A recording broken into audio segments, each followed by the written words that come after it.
We now come to the backbench business motion on the 25th anniversary of the Kurdish genocide. Naheem Zahawi to move. Thank you very much, Mr Deputy Speaker. I stand, as you noticed, Mr Deputy Speaker, not from my usual place in this House. I chose to sit next to the member for Harlow purposely today because I think in this Parliament no one has done more for the cause of the Kurdish people and the recognition of the genocide than the member of Harlow. Indeed, he chairs the Genocide Task Force in this House. Mr Deputy Speaker, as the horrors of the Holocaust pass beyond living memory, there is a danger that we drop our guard, that we believe such terrible events are safely sealed in the history books, that they could never happen again. But the truth is, they've already happened again. Genocide did not end with the fall of the Third Reich in 1945. The Srebrenica genocide in 1995 saw 8,000 Bosnians murdered en masse. The Rwandan genocide in 1994 saw over 500,000 people killed in just 100 days. And between 1960 and 1991, the campaign of persecution unleashed by Saddam Hussein against his own people, singling out the Kurdish community, saw over 1 million people disappear, most presumed dead, murdered by government forces. Yet only the first two have been recognised officially as genocide. No international criminal tribunal has been convened to investigate the extermination of the Kurdish people. There has been no international campaign to bring those responsible for these atrocities to justice. The British government have not formally stated that the actions of Saddam and his lieutenants constituted genocide. That, Mr Deputy Speaker, is something that must be put right. To many people, the plight of the Kurds in Iraq remains unknown. The demonisation, the internment camps, the gassings, the mass graves, these are images that take us to the darkest depths of the 1940s and not the 1980s. Yet Saddam Hussein and the Ba'athist regime carried out these actions. The Iraqi Kurds endured a systematic military programme of discrimination, demonisation, removal and death. So-called men of battle age, a definition that included tall, strong boys as young as 12, were rounded up and thousands of women and children vanished. Strong evidence shows many were taken to internment camps where they were executed or died from malnutrition and torture. When coalition forces entered Iraq looking for the weapons of mass destruction, they instead found mass graves and the thousands of bodies that they were concealing. Men, women and children, all killed for nothing other than their ethnicity, their bodies hidden from the eyes of the world. This year is the 25th anniversary of the final act in this persecution. The Anfal campaign, literally translated, it means the spoils of war. This last and best known phase took place in 1988 when over 182,000 Kurds are believed to have died. 182,000 people, Mr Deputy Speaker. 182,000 men, women and children systematically wiped out. All in all, over 2,000 Kurdish villages and towns were destroyed, including the town of Qaladiza, which along with its 70,000 inhabitants was literally wiped off the map. Let me put this in context for you, sir. This is enough people to fill Wembley Stadium twice over. Or when compared to the horrors of September 11th, the attacks against the USA, it is 60 times the 3,000 innocents killed on that terrible, terrible day. Yet even that was not the worst of it. On March the 16th, 1988, Iraqi planes bombed the town of Halabja with mustard gas and some suspect other nerve agents such as sarin and VX. 5,000 civilians died in incredible agony that day, and estimates suggest a further 7,000 were injured or suffered long-term illness. For years afterwards, Many babies were born with deformities.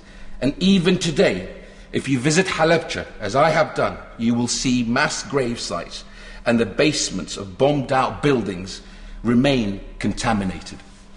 For me, the events hold a personal significance, Mr. Deputy Speaker. I am proud to be the first British MP of Kurdish descent, and it was the persecution of the Kurdish people that brought my family to the safe haven of Great Britain. As an 8-year-old boy, I remember standing with my mother at Baghdad International Airport, watching my father attempt to flee that country, boarding a plane for the safe haven of Britain. The night before, he'd been tipped off that the regime was planning on coming for him. As the plane taxis towards the runway, we watched in horror as an army vehicle stopped the plane and the soldiers boarded it. It was only later that we discovered that they had taken the man sitting right next to him. That, Mr. Deputy Speaker, was the life of a Kurdish family in Iraq, waiting for the knock on the door in the middle of the night, knowing that they could be coming for you, living in fear. In 1988, as news of Halabja reached the Kurdish community overseas, we all waited for the media to take notice. In a box in my attic, I have some of the first photographs to get out of that region. They are, as you can imagine, Mr. Deputy Speaker, horrifying. Yet Saddam's spin machine had gone into overdrive. No gas had been used, they said, and the first Western journalists didn't visit the area until over a week later. What confronted them was truly terrible. Writing in The Guardian, David Hurst described the scene. This is what he said. The skin of the bodies is strangely discoloured, with their eyes open and staring, where they have not disappeared into their sockets, a greyish slime oozing from their mouths and their fingers still grotesquely twisted. Death seemingly caught them almost unawares in the midst of their household chores. They had just the strength, some of them, to make it to the doorways of their homes, only to collapse there or a few feet beyond. Here a mother seems to have clasped her children in a last embrace. There an old man shields an infant from he cannot have known what. Even after that, there was still scepticism from many. Yet this was just the culmination of a decade-long campaign against the Kurdish people, the final stage of the regime's attempts to wipe out the Kurdish people in Iraq. Saddam had unleashed all the resources of a modern, industrialized state on the Kurdish population of his own country. His forces used chemical weapons, concentration camps, and aerial bombardment, all methods that were last seen during the Second World War. If it was not genocide, Mr. Deputy Speaker, then what, one has to ask, what would it be? Mr. Deputy Speaker, the crime of genocide was brought into law to prosecute those put on trial at Nuremberg. The word comes from the Greek for race and the Latin for killing. The literal meaning is clear, but legally it requires the aggressor to have pre-planned the destruction of a national group. In their investigation, Human Rights Watch are clear that this was the case, and they stated this: this crime far transcended legitimate counterinsurgency and includes the murder and disappearance of tens of thousands of non-combatants due to their ethnic national identity. The fact that some of these atrocities took place during the Iran-Iraq war or during a time of uprising have led some to argue that they were war crimes or crimes against humanity. But, Mr. Deputy Speaker, I disagree. There is no doubt there were atrocities committed in conflict. But what occurred in Kurdistan, the mass killings of civilians, women and children, was not a conflict. One side could not and did not fight back. Nor was it random violence. It was the planned destruction of the Kurdish population. Prior to asking for this debate, I launched an e-petition calling for the government to recognise formally the genocide against the people of Iraqi Kurdistan. As of this morning, it had nearly 28,000 signatures, and at 10,000 signatures, it received a response from the government. In their response, the government stated this: it remains the government's view that it is not for the government to decide whether a genocide has been committed in this case, as this is a complex legal question.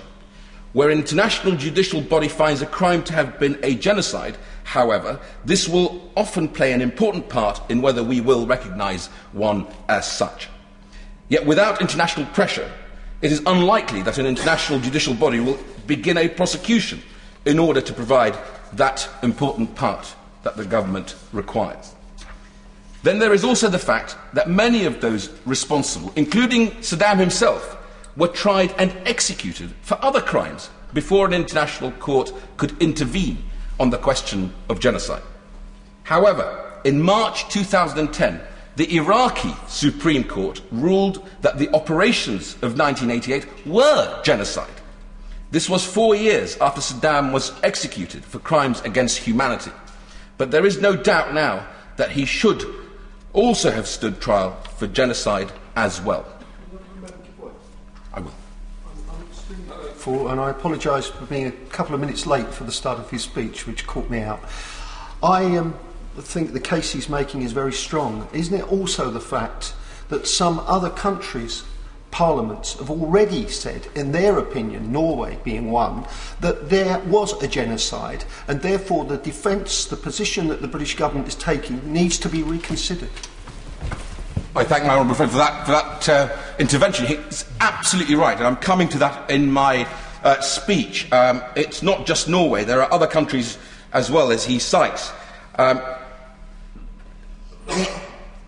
The Iraqi Supreme Court ruled the operation as genocide.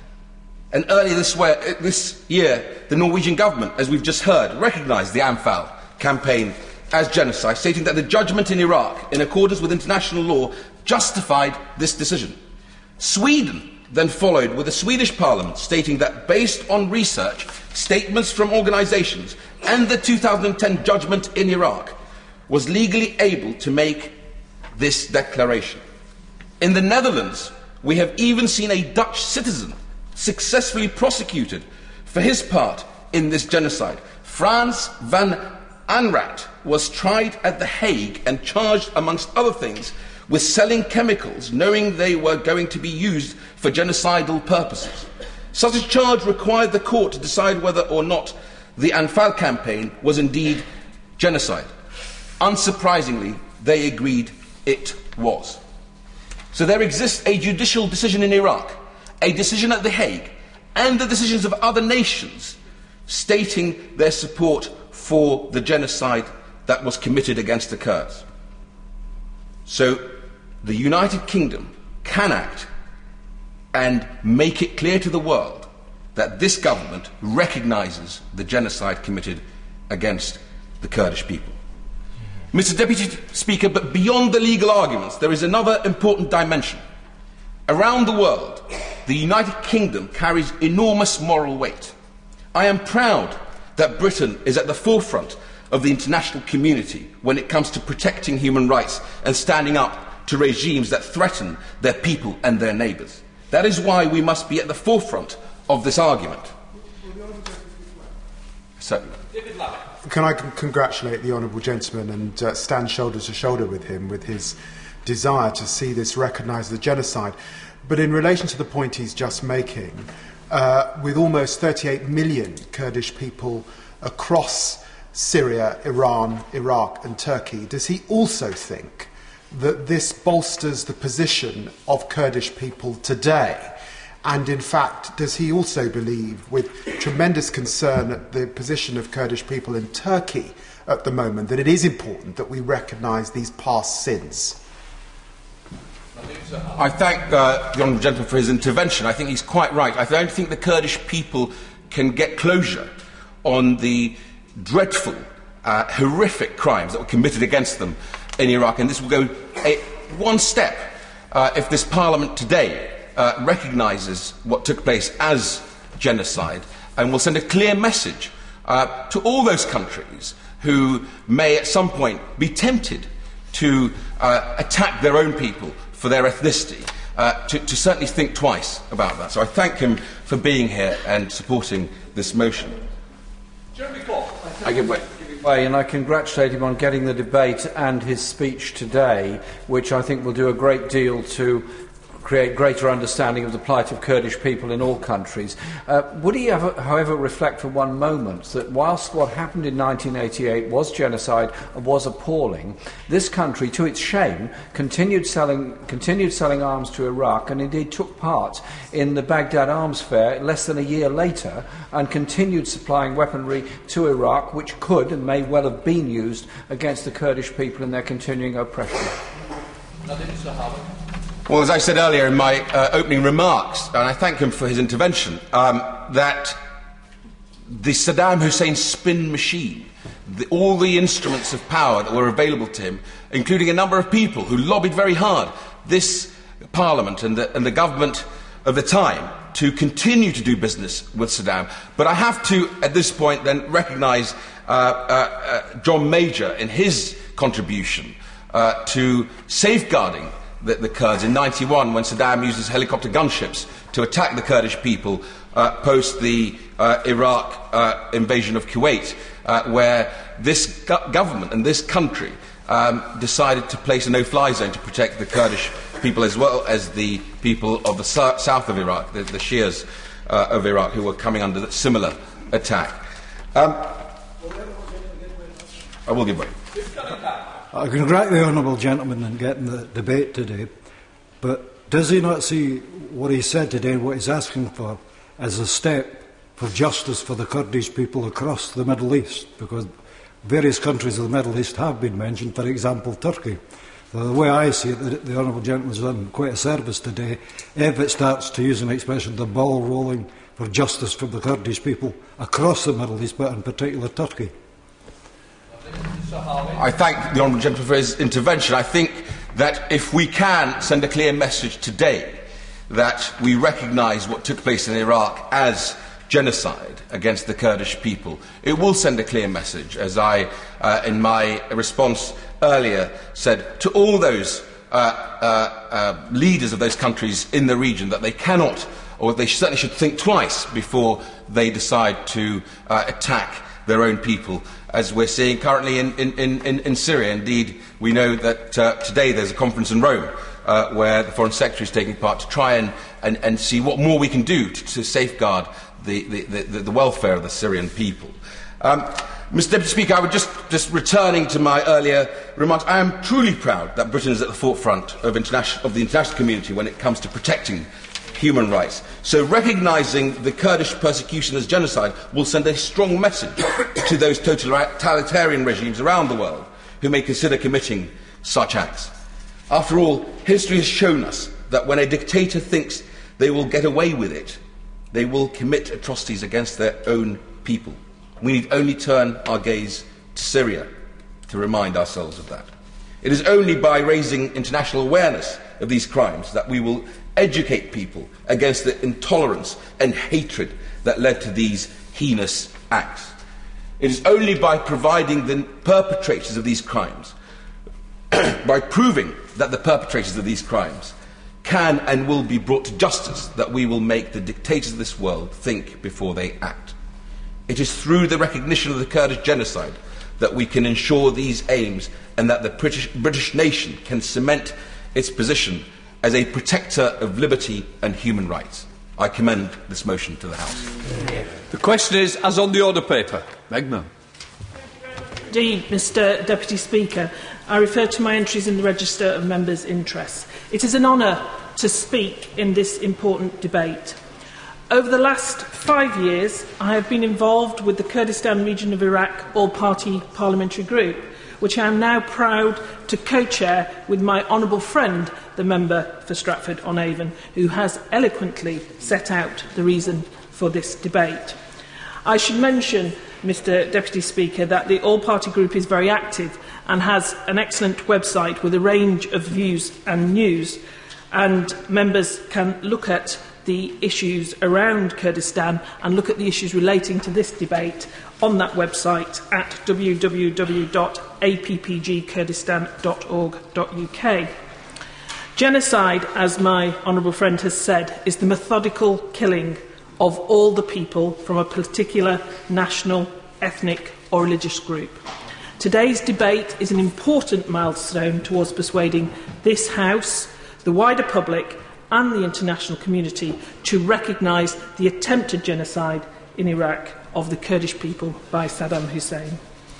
As my honourable friend for Stratford has already said, an estimated 1 million Iraqis have disappeared since the 1960s, all presumed murdered by the regime. And as this year marks the 25th anniversary of the Anfal genocide operation against the Kurds, including the dreadful chemical attack on Halabja, as well as the 30th anniversary of the killing of 8,000 male members of the Bazani clan, the scale of these atrocities is clear and not seriously challenged. But few outside of the Kurdistan region understand what was involved in the mass slaughter, and fewer still understand the organisation and methods used in what has been described as Saddam's killing machine. It has been referred to as a prison above ground and a mass grave beneath. The targeting of the Kurdish people living in northern Iraq was designed to remove any possibility of opposition to the vile regime. Last night I watched again 2 DVDs which have been produced by the Iraqi Ministry of Human Rights about the terrible crimes committed by Saddam Hussein's regime, execution of people and dust talks. They include pictures of some of the atrocities filmed by the regime: shootings and beatings, the severing of ears of young men who had deserted the army. They show the devastation of the way of life of the marsh Arabs by the deliberate draining of the marshes, and of course the chemical attacks at Halabja and elsewhere. Today we only have words to try and describe what happened, and I fear they will fall short of portraying the full horror. These monstrous events have a contemporary relevance. Many families still do not know if a father, brother, sister is dead or not, do not know where their body may be buried, perhaps in some undiscovered mass grave. Not knowing about the fate of a member of the family weighs heavy. The impact of the killing continues and will continue for many, many years to come. It's important to remember just how closed and controlled a society Iraq was. There were few opportunities for contact with the outside world. After the no-fly zone was imposed over Kurdistan in 1991, the people had at last the opportunity to begin to develop their own democracy, to make their own decisions. But sustained contact with the outside world only really began after the 2003 invasion. And it was only then that we slowly began to understand the true scale of the horror. According to the International Commission on Missing Persons, in 2006, there were 270 mass graves, each estimated to contain between 10 bodies to 10,000 bodies. Since then, there have been many, many more mass graves uncovered. Of course, it was not just the Kurds who suffered under Saddam Hussein. The impact of 35 years of dictatorship are still very evident in all sections of the Iraqi population. I have visited Iraq a number of times and have been privileged to meet the politicians who are building their democracy. Some have shared with me their experiences of that dark time. Family members killed, tortured, or simply missing. I know that the number of widows in the country is simply huge. In Kurdistan today, many children are affected with cancers caused by the chemical weapons. Others live with the effects of barbaric torture. 10 years after the fall of the dictator, the health services are far from adequate to meet the needs of this population. But they are improving. In the UK, we've benefited from the Iraqi doctors who came to work here during the time of exile. And it is encouraging to see that many have returned and are now working to improve health services in their home country. Indeed, it was an Iraqi doctor in Sheffield who began the process which has led to significant partnerships between Sheffield Hallam University and the Iraqi Ministry of Health and Iraqi universities to provide much-needed skills for the health service. And a strong partnership has also developed with the Kurdistan regional government. Alongside the physical impact... Can I thank my honourable friend for giving way? Can I also raise the great support that's been given by the members of the Newcastle Gateshead Medical Volunteers, led by Iraqi Kurdistan, who, as well as the people from Sheffield, have been going across to Kurdistan for a number of years now, and next month it will be the 8th time they've gone across, and they are treating people every day when they're there. Thousands and thousands of people have benefited from the relationship we've developed between our two countries. I thank my honourable friend for bringing that partnership to the attention of the House. It is very true that there are many doctors in the UK of Iraqi and Iraqi Kurdish origin, and while they've continued to serve and provide support for our community, they also are doing such things as he has described and are doing what they can at a time when the health services in Iraq still need a great deal of investment to develop to serve an ordinary population, let alone a population that has suffered the kind of trauma and torture and chemical attacks that have been suffered in Iraq and particularly in Kurdistan. Alongside the physical impact of repression on the population, we must not underestimate the psychological effects, living with the grief of lost family members, remembering the terror of attacks, and above all, the constant fear. And as a woman says in the DVD I mentioned earlier, Iraqi people had no dignity because they had to sell out their consciences to Saddam Hussein to stay alive. 35 years of dictatorship is not easily forgotten, but there are positive moments since the 2003 invasion. We remember the TV pictures of the purple-stained fingers shown with pride when they were able to exercise the right to vote, something we take for granted. The Iraqi people were excited about being able to take part in the first democratic elections, but voting is, of course, only the first act. Building the institutions and democratic habits are much more difficult.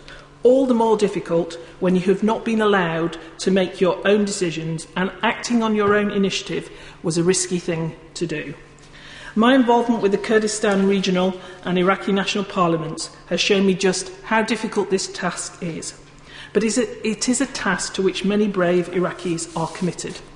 To take on these tasks and build a new society is complex and demanding. It will take time, dedication and determination. We should continue to support them in this.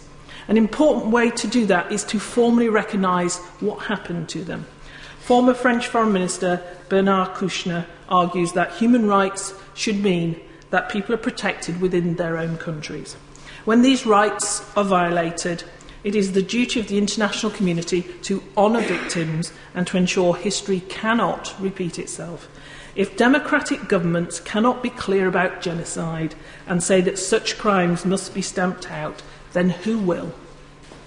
I thank her for giving way and very interesting points she's making. Does she also accept that there is a fairly systematic discrimination against Kurdish people, culture and language in all the neighbouring countries as well? And this is a product of the breakup of the Ottoman and the end of the First World War, and that all those countries have got to reckon with a multicultural, multilingual, multi-ethnic society if there's to be a long-term peace within the region. Building the kind of society he describes, which recognises the right of people to their own language, their own culture, and to celebrate their own background, is enormously important, and it is very much part of this process. And while the process of building the democracies in Iraq and working with Iraqi parliamentarians are difficult, what is encouraging is to see Iraqis across all political groups and backgrounds working together. Next week we will have the Services and Reconstruction Committee from the Iraqi Parliament visiting us here, which is actually chaired by a Kurdish Yazidi woman. They will be coming here and they will contain people from all backgrounds and with all differences together, working together to try and build things for the Iraqi people. So I agree with much of what the Honourable Gentleman says. She mentions very eloquently the position in France and the position of the French Foreign Minister, does she recall that just a few weeks ago 3 Kurdish women were shot dead in Paris? And it does convey the continued concern that we should all have about Kurdish people as they go about their business in Europe, and illustrates the point that's been made about why we must recognise genocide, but why we must also recognise that these are a people that continue to be routinely oppressed. My right honourable friend is right, and I have particular concerns as well about the position of Kurdish people and other people indeed. There are currently over 70,000 dead in Syria, and with the ever-present fear of chemical weapons being used by that regime. A frightening reminder of the Halabja poison gas attack. Some of those effects, as we've already mentioned, of the 16th of March 1988 attack on Halabja are with us still. Disease, birth defects and other health complications. Can we easily accept the possibility that more victims of these weapons could arise today in Iraq's neighbouring country? We know of the genocide perpetrated against the Jews by the Nazis during the Second World War, and the excellent work undertaken by organisations such as the Holocaust Educational Trust to educate new generations about the horror. Every year we have Holocaust Memorial Day to honour the dead and ensure they are not forgotten. The story of the Kurdish genocide has yet to be fully told and is not yet fully understood. But the Kurdish people should not have to wait for justice from the international community any longer. Iraq has officially recognised the killings of genocide, and the rest of the world must do the same. Robert Halfon. Thank you, Mr Deputy Speaker, and it is an honour to sit next to my honourable friend, the member for Stratford, and I congratulate him for this debate today and for everything he has done on the All-Party Kurdistan Group, and I have been very proud to work with him on it. Now, in my last visit to Kurdistan, I remember being one evening in a restaurant, and I was sitting by chance next to the one of the senior people of the Iraqi War Graves Commission. And she said to me something incredibly telling and really sums up why I'm here this afternoon. She said, "There is another Iraq buried under Iraq." And we had a big, huge amount of food, as is the Kurdish way, in front of us. And I literally, after she said that, I felt that I couldn't eat again that evening. Because to me it summed up the mass murder and the terrible crimes of Saddam Hussein. And later, with my honourable friend for Basildon and others, we went to see some of these graves. And it has left a marked impression on me since, and sums up why we have to recognise Saddam Hussein's genocide of the Kurds as exactly that. Now, we know that the actions of the Iraqi regime from the 1960s to 2003 were a sustained campaign of genocide against the Kurdish people. We mustn't make the mistake of just thinking everything started in 1988 with the Anfal. And second, that if it wasn't for muscular enlightenment and the military intervention, first from John Major and later from Tony Blair, that this final solution of the extermination of the Kurds would have been successful. And thirdly, recognition for the genocide, for the Kurds, is important, not just because it is morally right, but it is a warning to tyrants around the world, and it helps the survivors fight for justice in the international criminal courts. And let me explain what I mean. Raphael Lemkin, the Polish lawyer who coined the word genocide, defined it in 1944, and I quote, "as a coordinated plan of different actions aiming at the destruction of essential foundations of the life of national groups with the aim of annihilating the groups themselves." That is a perfect description of the campaign of persecution and murder which Saddam Hussein and his predecessors led against the Kurdish people. And the Kurds were repeatedly attacked by the Iraqi military from 1960 to 1970.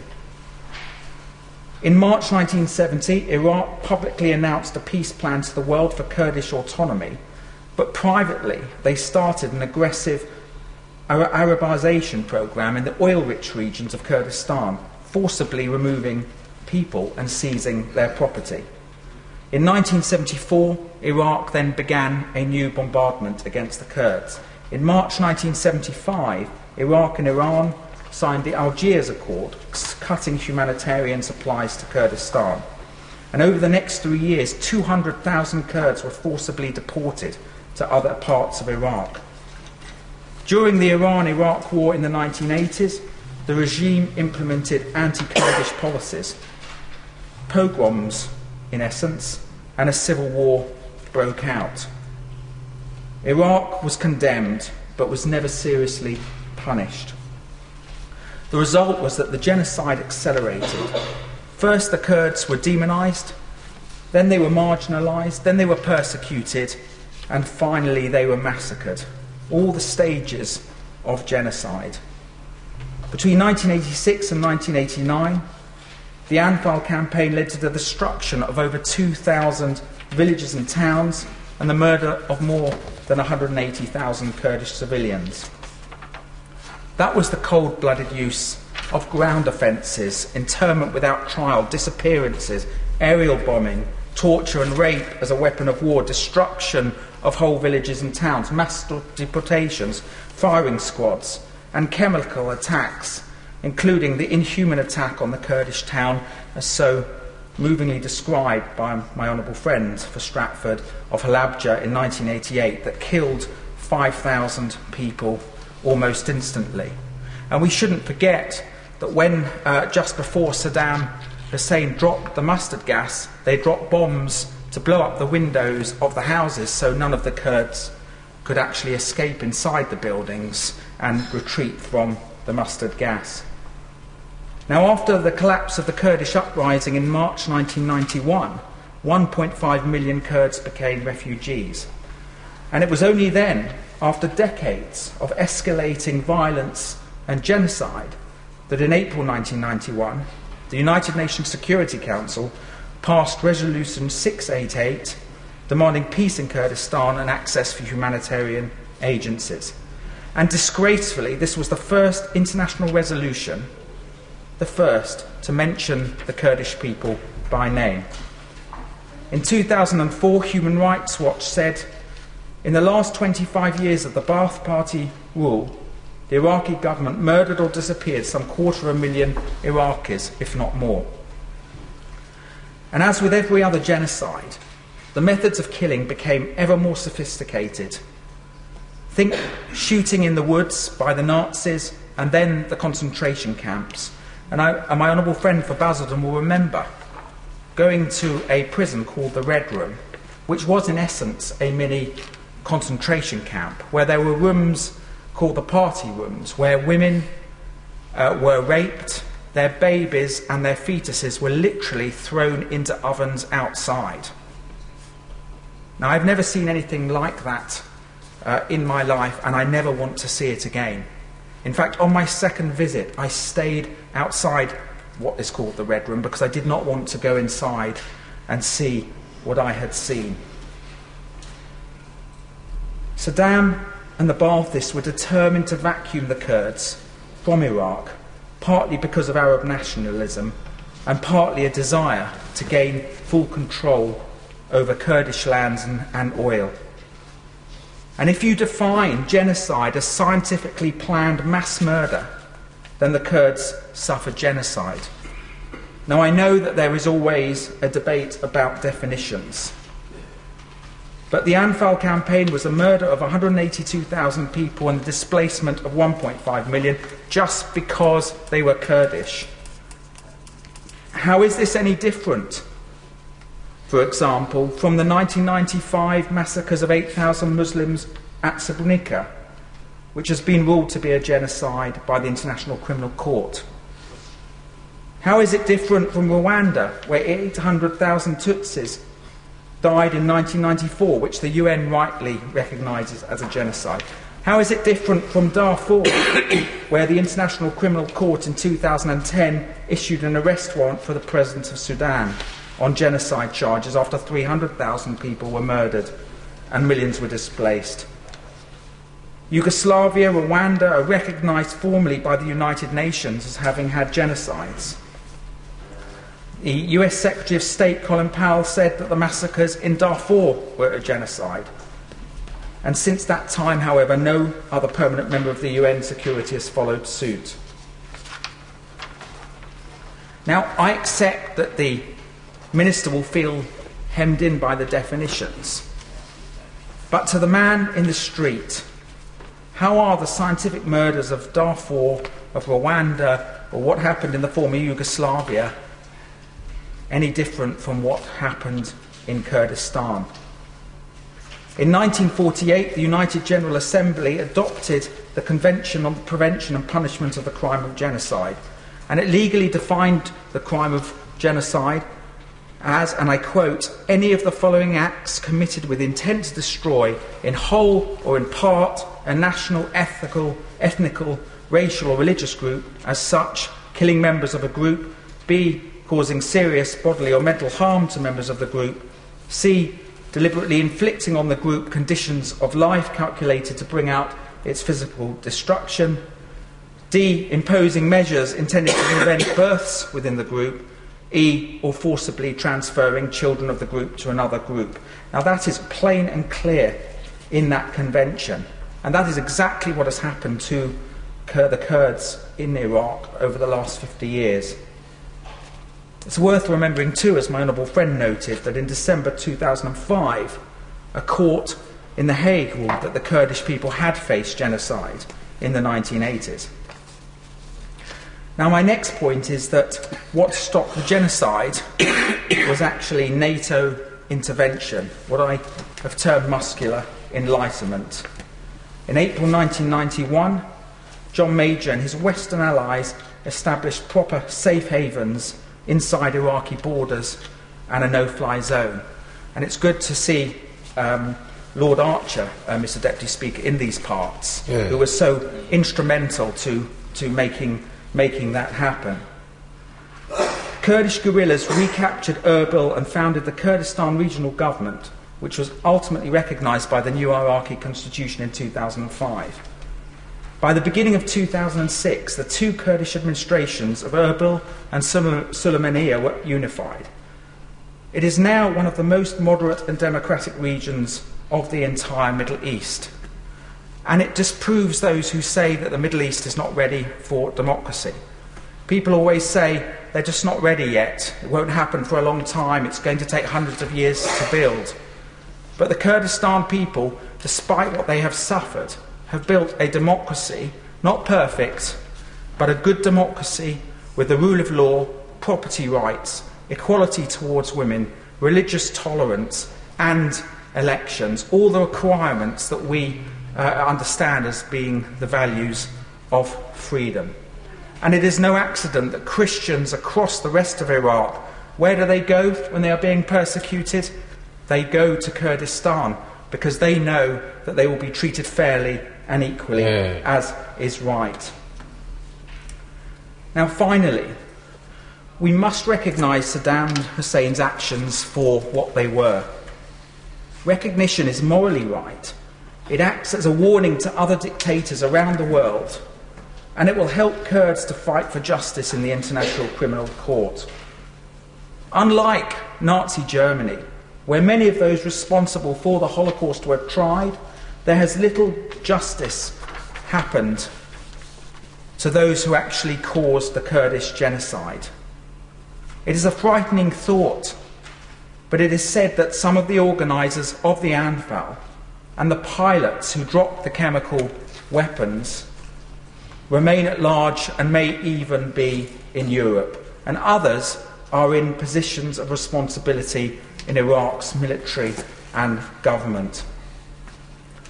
To be fair, Iraq has now officially recognised the genocide, And it must be the duty of the rest of the world to do the same, to ensure that all the perpetrators are brought to the ICC and to help with education and remembrance, so that we ensure that what happened is never forgotten by the future generations. Now, we can all have arguments about dodgy dossiers. We can disagree about United Nations resolutions. We will be debating, I'm sure, till the next millennium as to whether the Iraq War was justified. But one matter that is indisputable is that the removal of Saddam Hussein not only saved the Kurdish nation from being destroyed by genocide, but also has brought about an independent, progressive, free nation in the shape of Kurdistan. Now, I am a Jewish MP. I have very few Kurdish people in my constituency. And so, because I am Jewish and because I am steeped in learning about the Holocaust and because some of my family were in Bergen-Belsen, I have come to this place believing it is my moral duty to try and help other nations that have suffered from genocide. And one of the worst quotations one ever hears is "never again." And we always talk about never again, and you never imagine that what happened in the Second World War could happen only 25 years ago. But you had it all over again, and the mustard gas reminds me of it all too clear. And if we are to make never again more than just a slogan, we have to really mean it. And we have to ensure that the Kurdish genocide is recognised as one of the world's greatest crimes. And that is why, as I said at the beginning of this debate, I'm very proud to be here today, because this is a historic moment for our Parliament that has such close relations with Kurdistan, and that I hope very much will support the motion to recognise the genocide and the evil crimes of Saddam Hussein. Yeah. Anne Cleard. Thank you, Mr Deputy Speaker. I congratulate the Honourable Member opposite for securing this debate. I think it's a very important one, and of course it has particular significance around this time. For years here in the House of Commons I have chaired meetings in the Grand Committee room where we've commemorated Halabja year after year after year. And indeed in 1988, along with some other members, cross-party, I took a group of women to a hospital in London where some of the survivors of the Halabja incident were actually recovering. They were women who had been badly burned from the use of the chemicals, and some of them could not speak because the effect of the chemical weapons had actually harmed their windpipes. I hope those people survived, and I was glad that at least some of them had the opportunity to be brought to London for that treatment. And in 1988-89, my honourable friend for Islington, who was here earlier, attempted to protest at the Iraqi embassy about the use of chemical weapons against the Kurds. And, of course, the ambassador at that time told us he knew nothing about it. It was all a mystery to him. And he said, "Would you like to come and visit Baghdad?" And we said, "No, we'd actually like to go and visit Kurdistan, where the chemical weapons attack has taken place." And he continued to say, "I don't know anything about it, but I will get in touch with Baghdad and see what we can do." Well, he played a cat and mouse game with us for several months, a period of 6 months. At the end of it, I sent a letter to the Financial Times saying this was obviously just a game. It wasn't a game for us as politicians who had followed the Kurds for many years. We actually protested here in this House in 1988, 89 and throughout. And I first became involved with the Kurds as early as 1977, before I was a politician, when many of them were in Cardiff at the university as students, One of them, of course, but later, was Bahram Salih. And many prominent Kurds were present at the university. And there were also Iraqi students, and they all told us about what was actually happening in Iraq. It was very difficult to get an accurate picture at that time. And it wasn't until the chemical weapons attack, really, that the West, public in the West, were made very aware of the kind of weapons Saddam Hussein was prepared to use against his own people.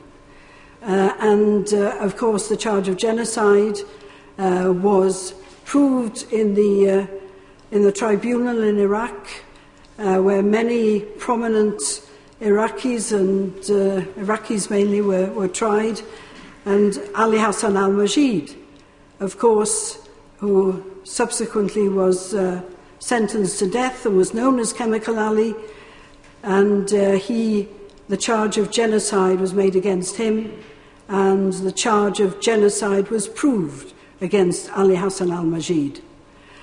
Now, those of us who campaigned over a long period of time, I chaired the campaign against repression for democratic rights in Iraq, Qadri, which many people, Kurds and Iraqis living in London, were actually members of at the time.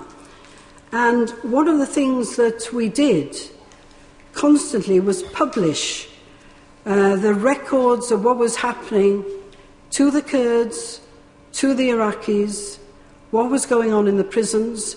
We had actually very good accounts, they were horrific accounts, of the kind of torture that was being used against the people of Kurdistan and the people of Iraq. And some of the tortures, of course, were horrific.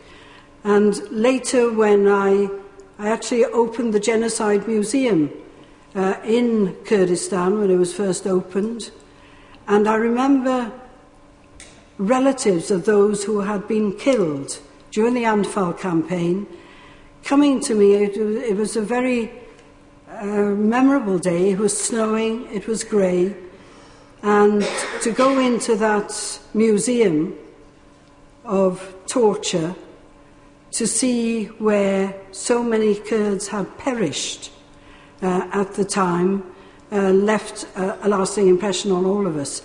And women were coming towards me with photographs of their relatives who had died, wrapped in cling film, and they were elderly women, and they were pushing these photographs and showing me which of their relatives had died in that torture centre in Sulaymaniyah. Of course, Qadri collected a lot of evidence. We had photographs, we had witness statements, and when Indite was set up a few years later, Indite also for 7 years collected evidence of Iraqi war crimes, crimes against humanity, and genocide. And that, of course, that evidence was used, I'm glad to say, in the trials which subsequently took place in Baghdad. Now, many of us knew or thought we knew what was going on in Iraq. Of course, wasn't fully explained until really after 2003.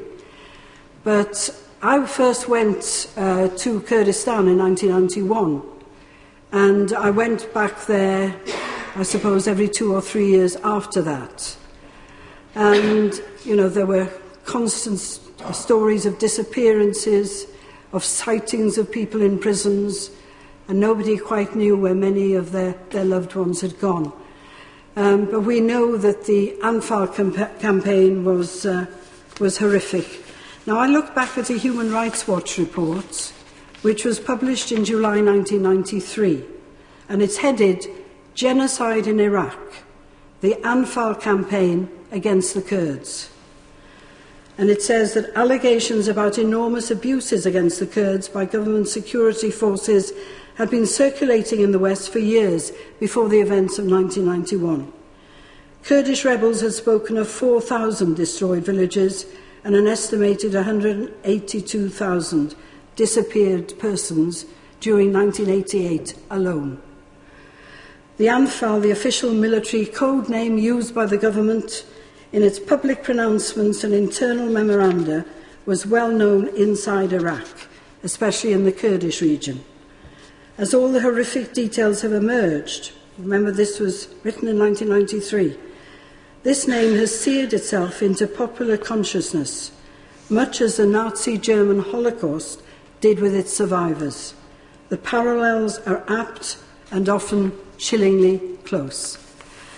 In February 1990, Human Rights in Iraq, Middle East Watch, reconstructed what took place from exiled sources, with what in retrospect turned out to be a high degree of accuracy. Even so, some of the larger claims made by the Kurds seem too fantastic to credit. As it transpires, this has been a humbling learning process for all those foreigners who followed Kurdish affairs from abroad. Western reporters, relief workers, human rights organisations and other visitors to Iraqi Kurdistan have come to realise that the overall scale of the suffering inflicted on the Kurds by their own government was by no means exaggerated. And now, Middle East Watch went on to say that it can now demonstrate convincingly a deliberate intent on the part of the government of Saddam Hussein to destroy, through mass murder, part of Iraq's Kurdish minority. Two government instruments, the government 1987 national census and the declaration of prohibited areas, were institutional foundations of this policy. These instruments were implemented against the background of nearly 2 decades of government-directed Arabization, in which mixed-race districts, or else lands that Baghdad described as desirable or strategically important, saw the Kurdish population diluted by Arab migrant farmers, provided with ample incentives to relocate and guarded by government troops.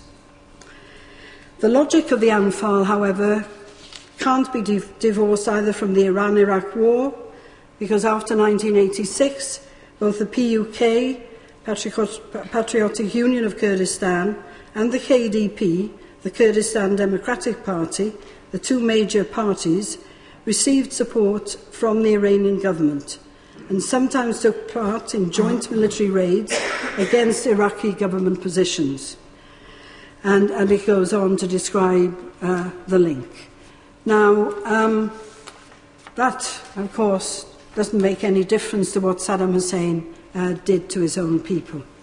While many will be familiar with the attacks on Halabja in March 1988, the incident caused a brief international ripple. They may be surprised to learn that the first use of poison gas against the Kurds by central government occurred 11 months earlier. All told, Middle East Watch recorded 40 separate attacks on Kurdish targets, some of them involving multiple sorties over several days between 1987 and August 1988. Each of these attacks were war crimes, involving the use of a banned weapon. The fact that non-combatants were often the victims added to the offence. In Anfal, at least 50,000 and possibly 100,000 people, many of them women and children, were killed out of hand between February and September 1988. And their deaths didn't come in the heat of battle. These Kurds were systematically put to death in large numbers on the orders of the central government in Baghdad. Days, sometimes weeks, after being rounded up in villages marked for destruction, or else while fleeing from army assaults in prohibited areas. Two experienced researchers from Human Rights Watch spent 6 months in northern Iraq between April and September 1992, gathering testaments about the Anfal. Previously, one 12-year-old boy had been the only known survivor on many accounts. The Kurds, men, women and children, had been trucked southward to the Arab heartland of Iraq in large numbers and then disappeared. It was assumed they'd all been summarily executed, but there was no proof at that time. But anybody who subsequently has stood, as one of the honourable gentlemen opposite mentioned, by the side of a mass grave, and I've had to stand at the side of many mass graves in Iraq, seeing the bodies being excavated. And I remember one particular occasion when I was in Kurdistan, when what was assumed to be the mass grave of Peshmergas was being excavated. And around stood relatives of the Peshmerga who they thought had been placed in that grave. And slowly the skeletons were brought out. And there was one old man standing by me, and he recognised his son, who was one of the Peshmerga, and he recognised him only from the wedding ring on his hand, because he had got married a couple of weeks before. And that's how his father recognised the body of his son. And many of us who've seen mass graves elsewhere in Iraq and Kurdistan will know what a terrible occasion it is when family are standing around waiting to identify a piece of cloth, a ring, a piece of jewellery, a piece of clothing, and those who they couldn't identify, they were put back. I was in Al-Hilla seeing the excavation there, because a team of British forensic scientists was helping on that occasion, and they found babies still held in the arms of their mothers or their fathers. But when they couldn't identify the body, they would put the remains back in a plastic bag and tie it up and put it on the top of a grave. And then people would walk round the graves, looking inside the bags, looking to see if they recognised anybody. And that, I think, is an appalling way to have to identify the body of a dead relative. But that is still going on, of course, in Iraq and in Kurdistan, because, as somebody once said to me, Iraq is one mass grave. And I'm afraid I would like to see that work continue, because I think it's important that people do have some kind of closure. At least they know that somebody died there, was buried there, was shot there, or whatever. But a lot of people still don't know.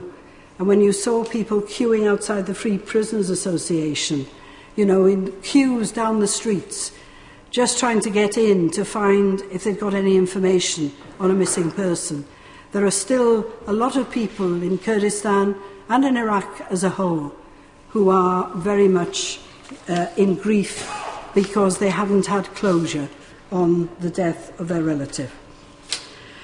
Mr. Deputy Speaker, based on the evidence we now have, Middle East Watch and others, many organisations, urges the international community to recognise that genocide occurred in Kurdistan during 1988.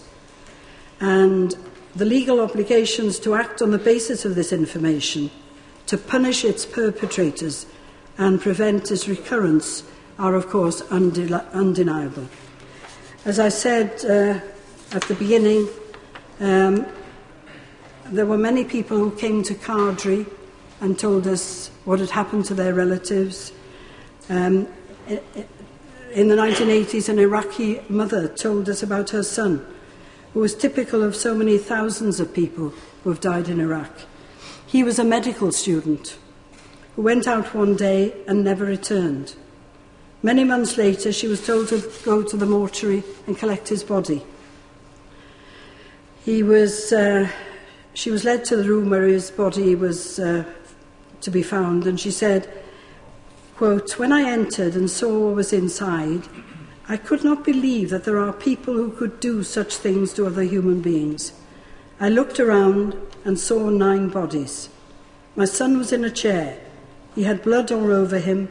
His body was eaten away and bleeding. I looked at the others stretched out on the floor, all burnt. One of them had his chest slit with a knife. Another's body carried the marks of a hot domestic iron all over his head to his feet. Everyone was burnt in a different way. Another one had his legs cut off with an axe. His arms were also axed. One of them had his eyes gouged out and his nose and ears cut off. There were so many of these chilling accounts that at times over the years I found it difficult to believe. But now the horrors of Saddam's Iraq will continue to shock and astound the world. I have to say that in 1989, Saddam Hussein was still considered as a valued friend by this country. People still sent, the government of the day, sent trade missions to Baghdad. And as my honourable friend for Islington knows, we were invited to a cultural festival in Baghdad. And we protested time after time after time in this chamber about the fact that our trade links were still in place. And we were calling for sanctions against Iraq. So the history... Yes, certainly.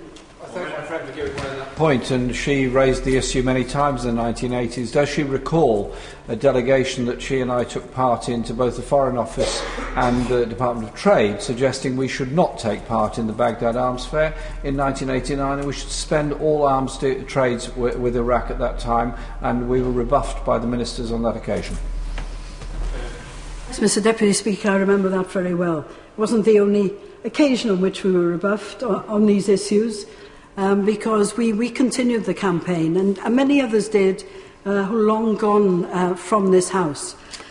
But now I think we should recognise that though Saddam Hussein was executed in relation to a previous trial, the rest of the co-defendants were charged with genocide, war crimes and crimes against humanity in relation to the Anfal campaign. Saddam Hussein, of course, Ali Hassan al-Majid, as I said earlier, was convicted of war crimes, crimes against humanity and genocide in relation to the Anfal campaign and sentenced to death. However, he was not executed until 2010. And a number of others, of course, were sentenced to death, but not on charges of genocide. So I think the case has been very well made over a long period of time, and I'm very happy to support this motion and the words of the people who put it forward, because the Kurds need recognition, and we and others are in a position to recognise genocide. Metcalfe. Thank you, Mr. Deputy Speaker. I would like to draw the House's attention to my entry in the Register of Members' Interests. I remember the 16th of March as if it was yesterday. I remember the roar of military aircraft overhead, hiding in my family's shelter with my family and friends, and emerging hours later to find twisted, deformed bodies lying in the street. I remember people crushed under buildings and crying for help. And I remember the black smoke from the napalm bombs which billowed into the sky. These are the words of an Iraqi Kurdish journalist who, like other survivors of the Halabja poison gas massacre, will be haunted by the memories of March the 16th, 1988, for the rest of their lives. To ease their burden, we have to recognise their burden for what it is. And that is why we are here today. And that is why I want to thank my honourable friends for Harlow for his work on highlighting the wider issue of genocide, and to my friend from Stratford-on-Avon for his courage and his dedication to this issue. It is an important debate, and now more than ever is the time for recognition. As we approach the 25th anniversary of the events of the 16th and 17th of March 1988, now is the time to relook at recognition. Some 5,000 innocent people were brutally murdered, as we have heard, in the most abhorrent of circumstances. For the first time in history, a government used chemical weapons against its own people.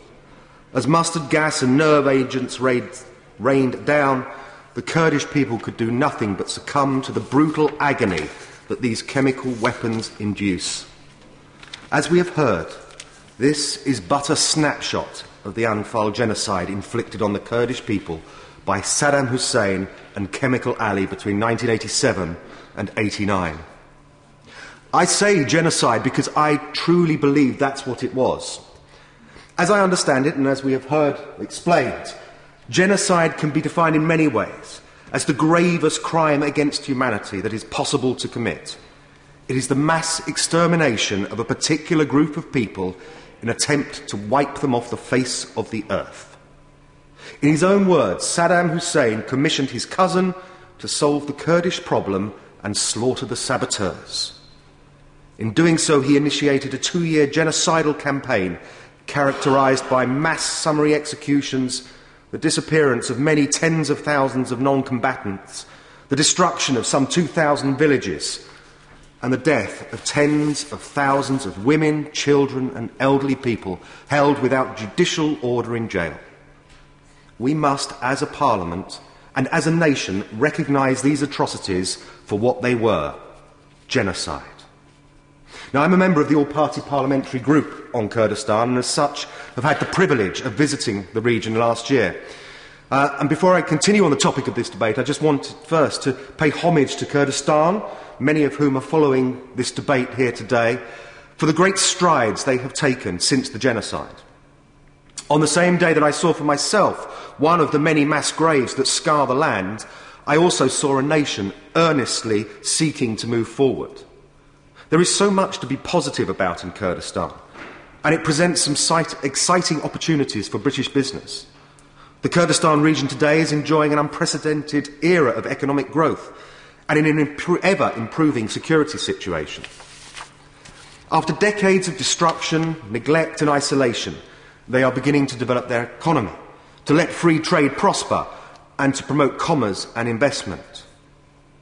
But as part of that process of looking forward, we have to help the Kurds come to terms with their past and deal with the full extent of what happened.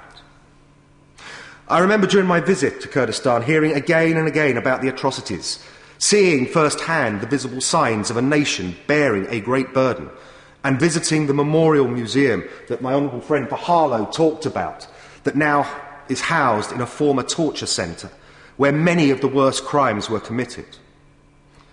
As an all-party parliamentary group and as a country, we are working to develop our relationship with the region, to maintain the already strong ties that we have in many areas and to nurture underdeveloped ties in others. Given Kurdistan's largest diaspora, many of, as I say, who are watching today, these ties are extremely important and will only become increasingly so. Kurdistan is our ally and our friend, and it is therefore our duty to acknowledge this and to recognise the true extent of the atrocities that befell their people. The Kurdistan Regional Government, the KRG, are calling for Iraq to join the International Criminal Court as a way of preventing genocide happening again, and they have asked us to join them in their call for justice. And we, I believe, have a moral responsibility to respond to that call. Not to affirm the status of victim on the Kurdish people, but to recognise what they have survived and to walk with them as they continue to surge forward economically, socially, diplomatically and culturally. As we have heard, we would not be the first to do so. The Iraqi government itself and the Supreme Court have already acknowledged acts of genocide against the Kurdish people. In 2005, The Hague established that chemical bombing in Kurdistan constituted genocide. Unfortunately, this was later reverted to war crimes in a subsequent appeal. In 2008, the research institute Swiss Peace recognised genocide. And in 2013, we must do the same. And we must use our membership of the EU and the UN to pursue this to its fullest extent. The government responded to my honourable friend from Stratford-upon-Avon's petition, recognition of genocide against the Kurds in Iraq, by saying, and I will quote, "It remains the government's view that it is not for governments to decide whether a genocide has been committed in this case, as this is a complex legal question. But where we have heard that other governments have recognised it, other courts have recognised it, and taking into account the definition of genocide, surely it is time for our government to revisit this and to rethink its position. This is a political issue that we should take a lead on. A widely cited index by Monocle placed Britain as the most powerful nation on earth in terms of soft power. We have a reputation for diplomatic excellence, for being a champion of human rights and a beacon for democracy. We owe it to our Kurdish partners to use this power to promote justice for all Kurdish people wherever they are in the world." There is also a practical element to this. As I learned on my visit to Kurdistan, recognition of genocide would assist the Kurdistan government in their mission to uncover the 270 reported mass graves and the perhaps many more unreported mass graves, where between 500,000 and 1 million missing people were buried. As we have heard, the Kurdistan Mass Graves Commission have said there is another Iraq under Iraq, and that is a very chilling statement and one that we have to stand by and to support. Recognising the genocide against the Kurds is becoming increasingly pressing, given the ongoing slaughter in Syria and the possible use of chemical weapons. And it is extremely pertinent time to be reflecting on this issue, given recently that this House commemorated Holocaust Memorial Day. This was a day not only to remember the Holocaust, but to remember subsequent genocides that have blighted the world, such as those in Cambodia, Bosnia, Rwanda and Darfur. And I would like to see Kurdistan counted among this list. The Holocaust Memorial Day Trust made it clear that remembering and acknowledging are acts of reconciliation. But how can we have reconciliation without recognition? Recognition is vital if we are to ensure that such barbaric crimes do not happen again. Yeah. One survivor looked back on his experiences in Halabja and said, "I screamed, but there was no one left to hear me." I think we owe it to all those who lost their lives and all those who bear the haunting memories to demonstrate that we are listening, that we have heard their cries for justice and that we are going to respond. I therefore call upon the government to formally recognise the genocide against the Kurds and the people of Iraqi Kurdistan, and encourage them to use their good offices to encourage other nations, the EU and the UN to do likewise. We must never forget what has happened, and we must do all we can to seek recognition for the people of Kurdistan. David Anderson. Mr. Deputy Speaker, can I just start by praising the honourable member, the modern-day bard from Stratford-Avon, for successfully getting this debate, and for those wonderful people on the Backbench Business Committee for agreeing to have the debate today. I also particularly want to pay tribute to our honourable friend from the Cunnon Valley and also the member from Islington for the work they did in this House. Three decades ago, when most of us who are in the room today weren't actually in this House, and when, to some extent, Iraq, what was happening in Iraq was in the background of what was going on in our lives, perhaps not so much for example, the member for Stratford because of his personal links. For most of us, we probably had a lot of other things to be occupied with, so it probably didn't get the attention it should have at that time, and perhaps we've been as involved and as active as we became 2 decades later. Perhaps things may have been different, and particularly the attitude that we had towards the Iraqi government at that time might have been different. We may well not be talking about this thing today. I want to focus on the impact of what happened back then on real human beings. My interaction with Iraq really started in 2003 as the president of Unison, the biggest trade union in Britain at that time, and a member of the General Council of the TUC. Like most people in the Labour movement, I was completely and utterly opposed to the invasion of Iraq. I believed that the reasons for going into Iraq were not justified. I believe that the argument about WND had not been proven, that we were going in far too early, that Hans Blick was doing good work on the ground despite the obvious obstacles that had been put in place, and nothing should have been done until at least that work had been completed. I still remain convinced today that the reason why the leader of my party, the leader of our government at that time, decided to go into Iraq along with the Americans was A, because he passionately believed that Saddam should be got rid of, and that he wanted to keep very, very good relations with the Americans. I believe the Americans went in for different reasons. I believe they wanted to get rid of Saddam. They did, to a certain extent, want to gain control of the oil wealth in that part of the world. But even more important to the Republican Party in America, they wanted to ensure that George Bush got re-elected 18 months after the invasion. That is why, no matter what we'd have done, I remain convinced that the Americans would have gone into Iraq around about the time they did, because that fitted perfectly into the run-up for their election, which was some 18 months ahead. After the war, or the conflict that was what the military action had finished, my role in my training at that time was to say, what do we do now? And one of the benefits of what had happened during the removal of Saddam was the emergence, once again, of a trade union movement in Iraq. A trade union movement that pre-Saddam's reign had been one of the most active and was seen as being one of the largest from Europe to Australia. Very, very active trade union movement that had been suppressed. And we took a decision as a trade union that we would do our bit to try and help people who had not done real trade unions for at least 4 decades to try and find their way in the world again.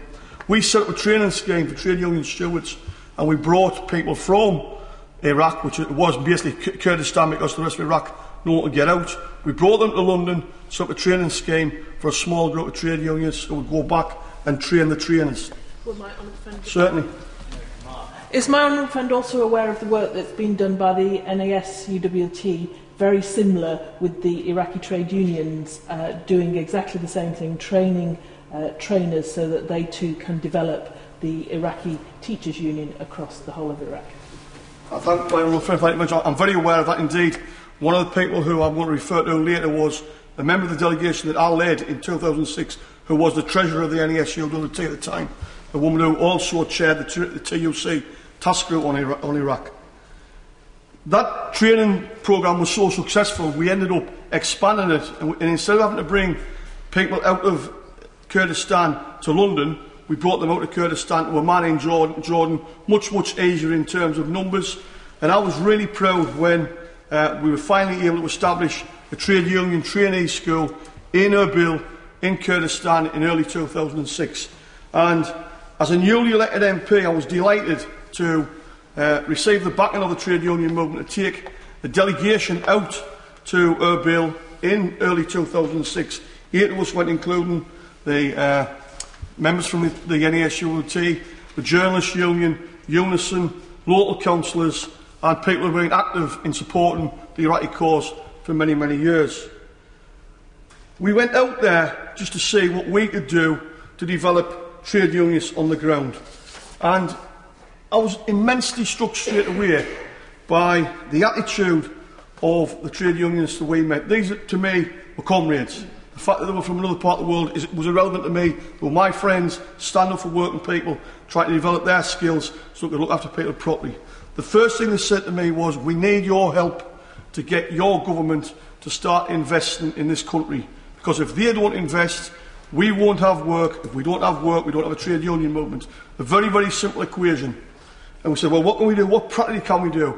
So they arranged for us to go and meet with our government ministers, the Minister of Labour, the Minister of Equality, the Minister of Health, and also the Minister responsible for the Anfal and for genocide. And that really was the first time that I'd been exposed to what happened.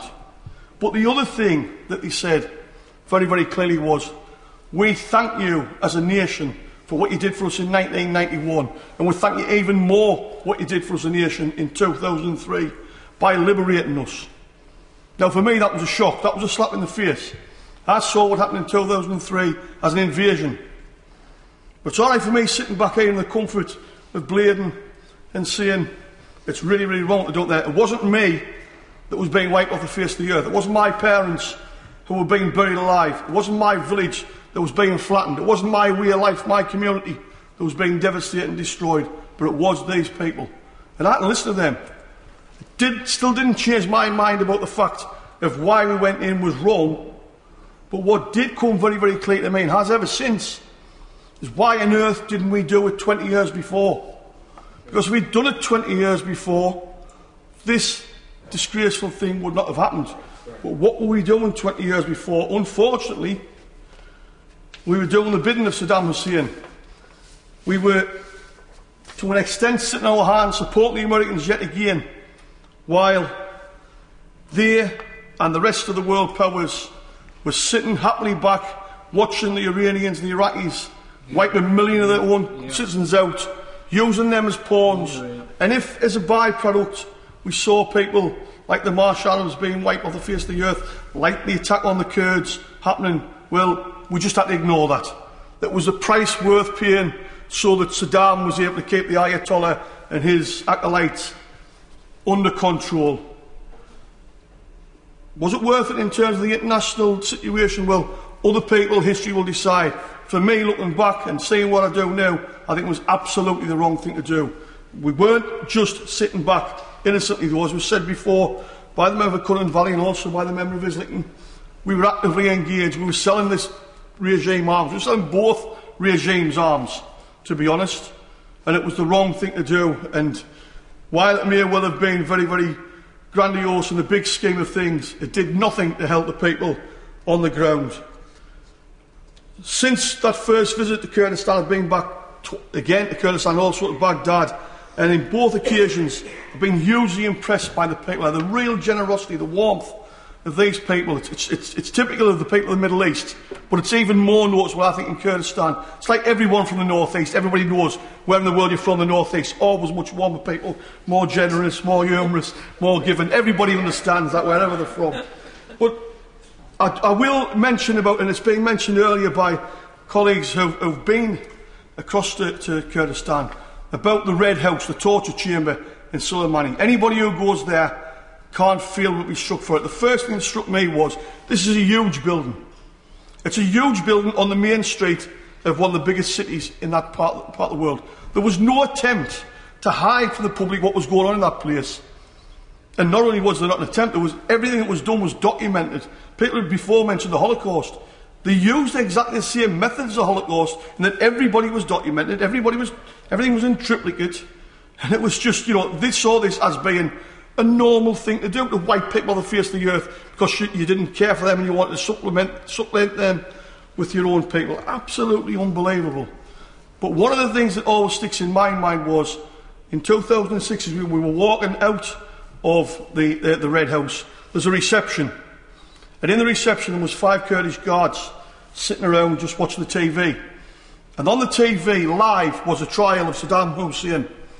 And to me it was like, this is real history in the making. And it was like, again, for them, this was life-changing for them. This was going to give them a chance to get their lives back. And as I said before, for people like me who didn't want us to go into that country, it was a huge, huge wake-up call about what can we do. And I think what we can do, certainly, is promote what we do today. Well, my own friend, I'm very grateful to him for giving way. He's absolutely right about the way the regime documented it. And on the DVDs that I referred to earlier, the thing that is most shocking is that the footage of what happened is the footage from the regime. So you are seeing people being shot. One of the most horrific things to me, and why it's more horrific than seeing somebody killed, I'm not quite sure, but is to see a man who is being held by several other men and having his wrist beaten until literally it is broken, and you see the person come along at the end and move his hand, and there's literally no connection. And it is just brutal. And there really is no excuse for us not to recognise it, because this evidence is there. My own friends, there was never any attempt to pretend it wasn't happening. It was just the hope that the rest of the world would not care that it wasn't happening, or would just turn a blind eye, which is exactly what we all did as an international community. That's why today we have the chance to at least make amends for that in a small way, and that's why it's so important we do that. As well as visiting the Red House, I visited some of the villages out in the country, the northeast of the country, where people saw the way of life absolutely terminated. Not only did they take the men away from the homes and kill them, and in many ways, what my honourable friend said about what really shocked her, what shocked me as much as anything else was the fact that a lot of these people were actually buried alive. They didn't even give people the justice of putting a bullet in the brain. They put them in trenches and covered them with bulldozers. That's how little feeling they had, how much contempt they had for these people.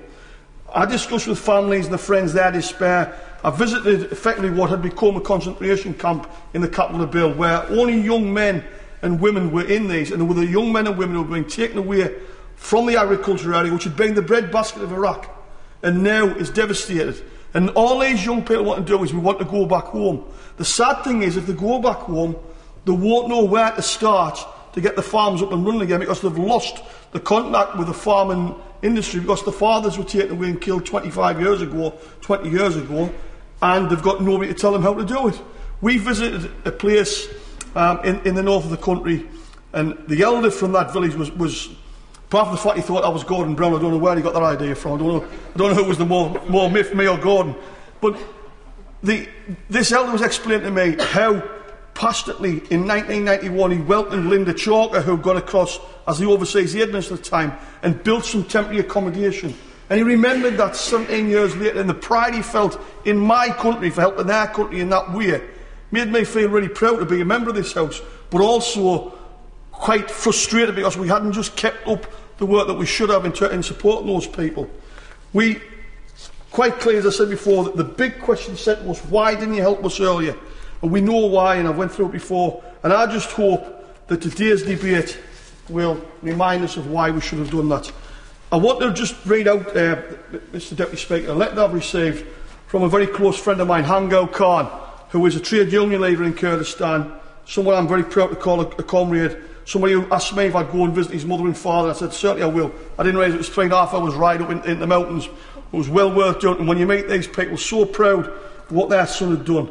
And he sent this letter on behalf of his trade union executive at when we began this campaign with the colleagues across the House. He thanks us for starting the campaign, and he goes on to say, the Kurdish United Workers are well aware of all the genocide which has been committed against Kurdish people in Iraq. Moreover, our members are made aware that the Kurdish people are still suffering significantly from the genocide effects on all their life aspects.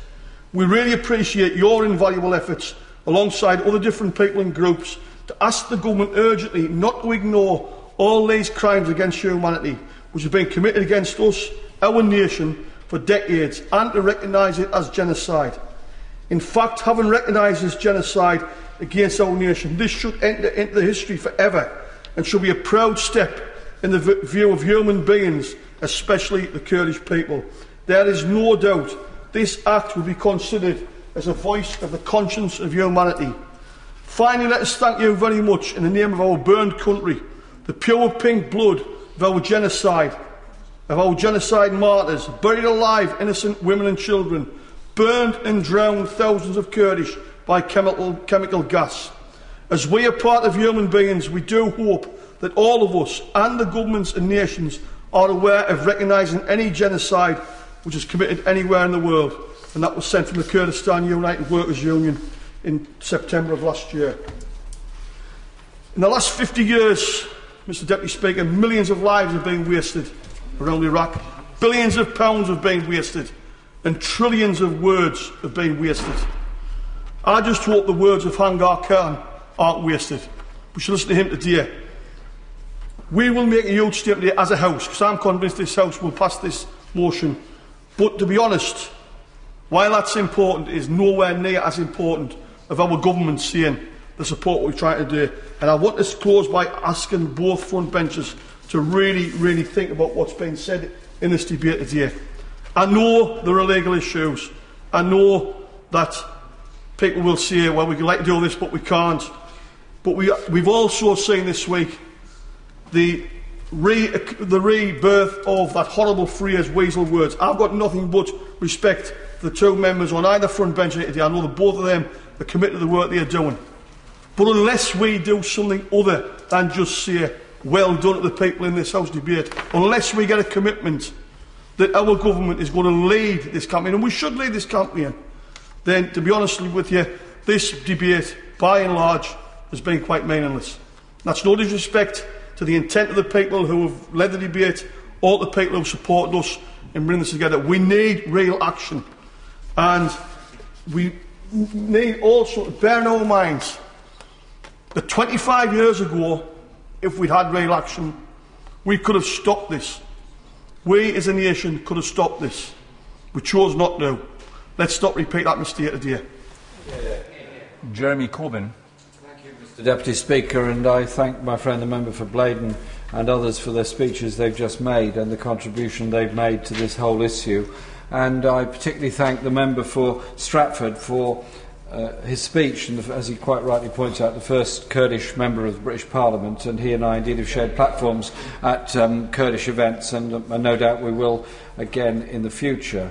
And I think the way he's put the case for recognition of what was a genocide of the Kurdish people in Iraq in 1988 is a very good one, and I actually absolutely support what he's saying and the points he's making. And next month will be Navroz, the Kurdish New Year, and that will be celebrated across a wide range of communities in this country and, of course, all over the region. And one hopes that we'll be able to draw attention to what happened in Iraq in 1988. As the member for Cunham Valley's pointed out, she and I were both members of this House at that time, and together we frequently raised the whole issue of it, and also within the British media. And whilst lack of knowledge of much of the public is understandable because of the way in which the media were failing to report things, I think we have to be quite honest about it, that it took an awful long time for most of the media and most of the political establishment in this country to cotton on to what was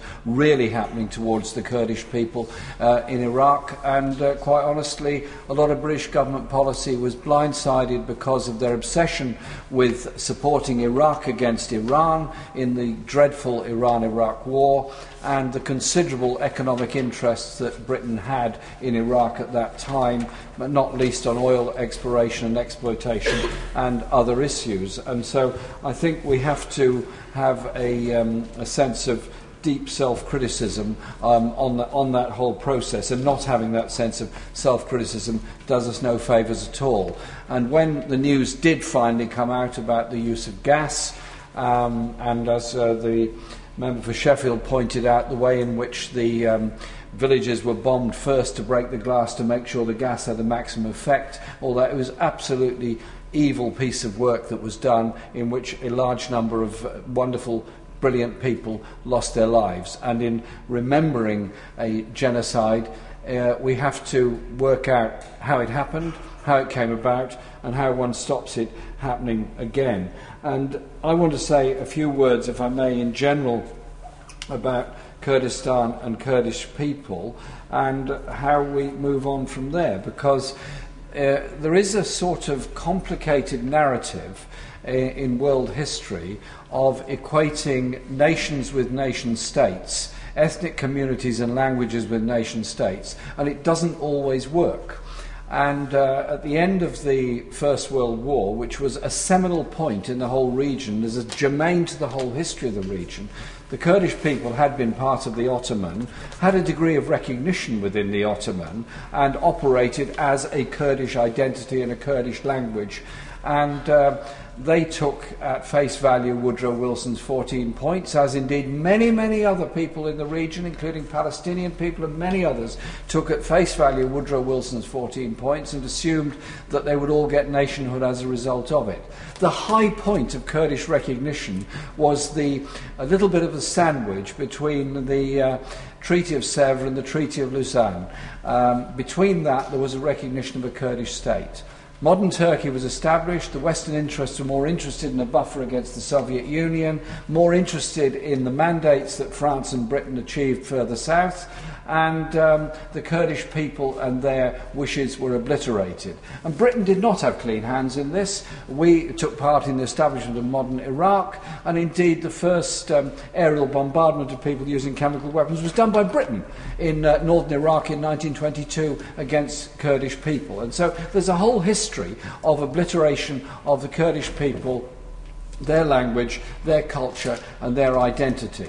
So what Saddam was doing was the ultimate in oppression of a nation or a people, but the treatment of Kurdish people in other countries within the region to this very day needs to be examined. The treatment of Kurdish people in Iran, the treatment of Kurdish people in Syria, and the treatment of Kurdish people in Turkey. I have a very substantial Kurdish population in my constituency, mainly, but not all, emanating from Turkey, and indeed I've visited most parts of Kurdistan over the years, and it is very sad to report that we still do not have full recognition of Kurdish people within modern Turkey. We still do not have mother tongue teaching in all Turkish schools, or indeed any Turkish schools for that matter, except those that Turkish is the first language.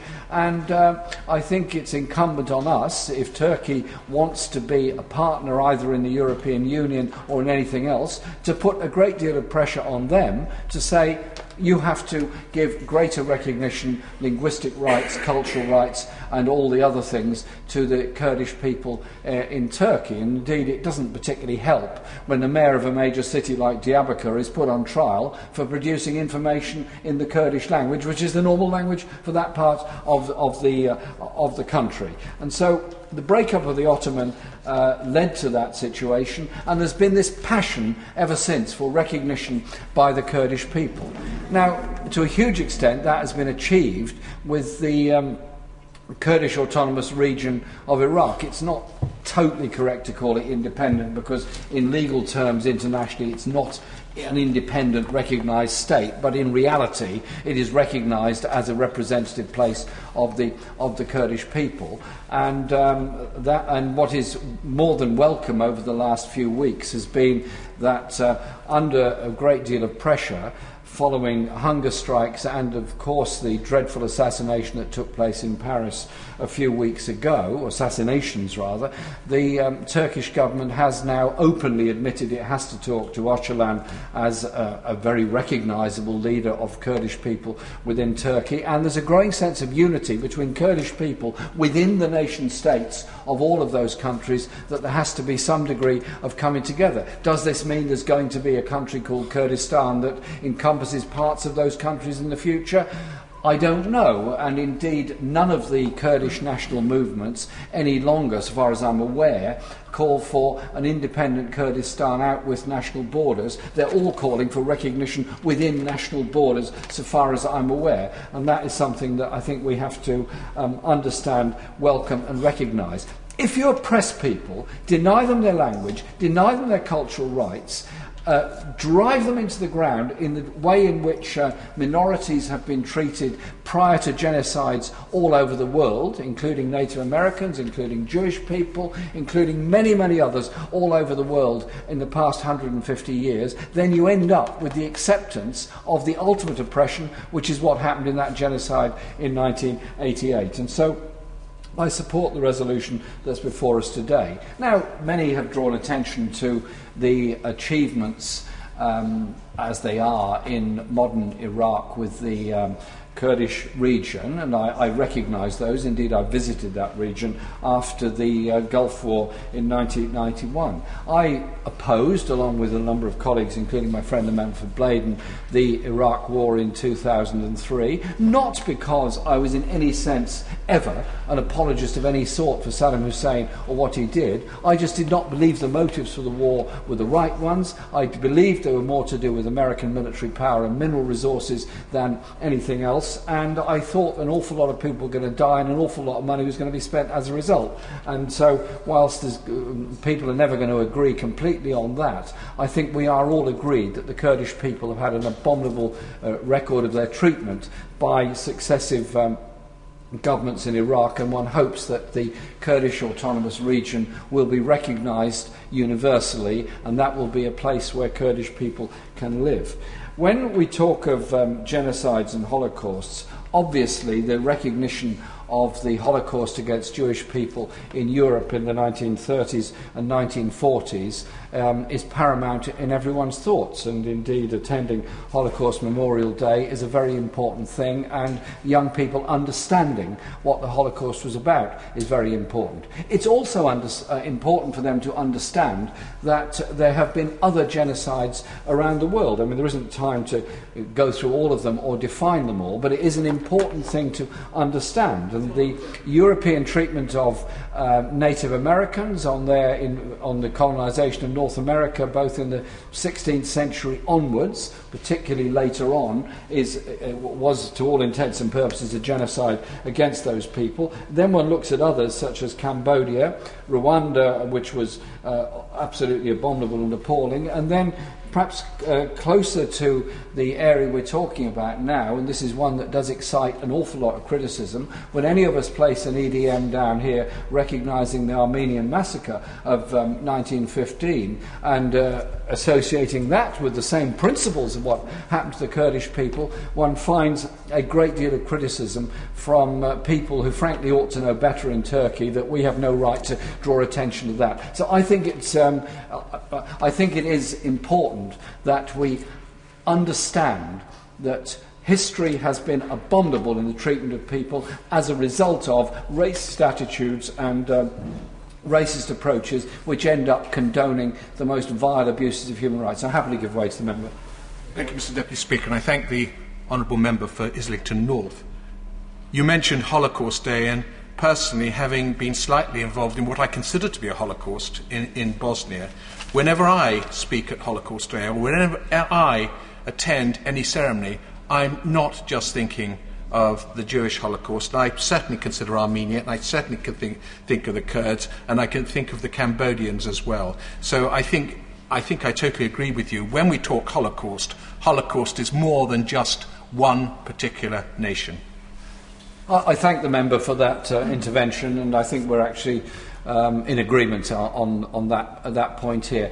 In conclusion, Mr. Deputy Speaker, I'm proud to represent a significant number of Kurdish people in my constituency. I'm proud of the contribution that they make wherever they've come from, or if they're born in this country. And when we celebrate Newroz in Finsbury Park in a month's time, that will be, as ever, a joyous celebration, hopefully this time with the greatest possible unity between Kurdish people from every part of the Kurdish area.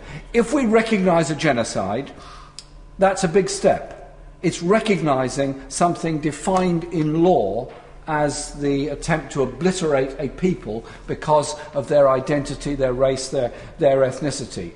In doing that, we recognise something awful that happened. In doing that, we have to examine ourselves and what we did or didn't do at the time as a country, or indeed as a series of countries. And it does help the next generation to understand that if you don't forget, you're in a position to try and influence the future and protect minorities wherever they be all over the world, because tragically the genocides that we've already mentioned in this debate were not the first, and I hope they're the last, but unfortunately I'm not sure they will be the last. It's recognition of people, their rights, their identity, their culture, their traditions and their understanding that brings about a safer and more secure world. It's not necessarily wars, bombs and invasions. It's much more about understanding and recognition of people and their rights and sharing resources, not stealing resources. Ian Lucas. Thank you, Mr. Deputy Speaker. This has been an absolutely outstanding debate here this afternoon, and everyone who is present here today knows that the cause of recognition of the genocide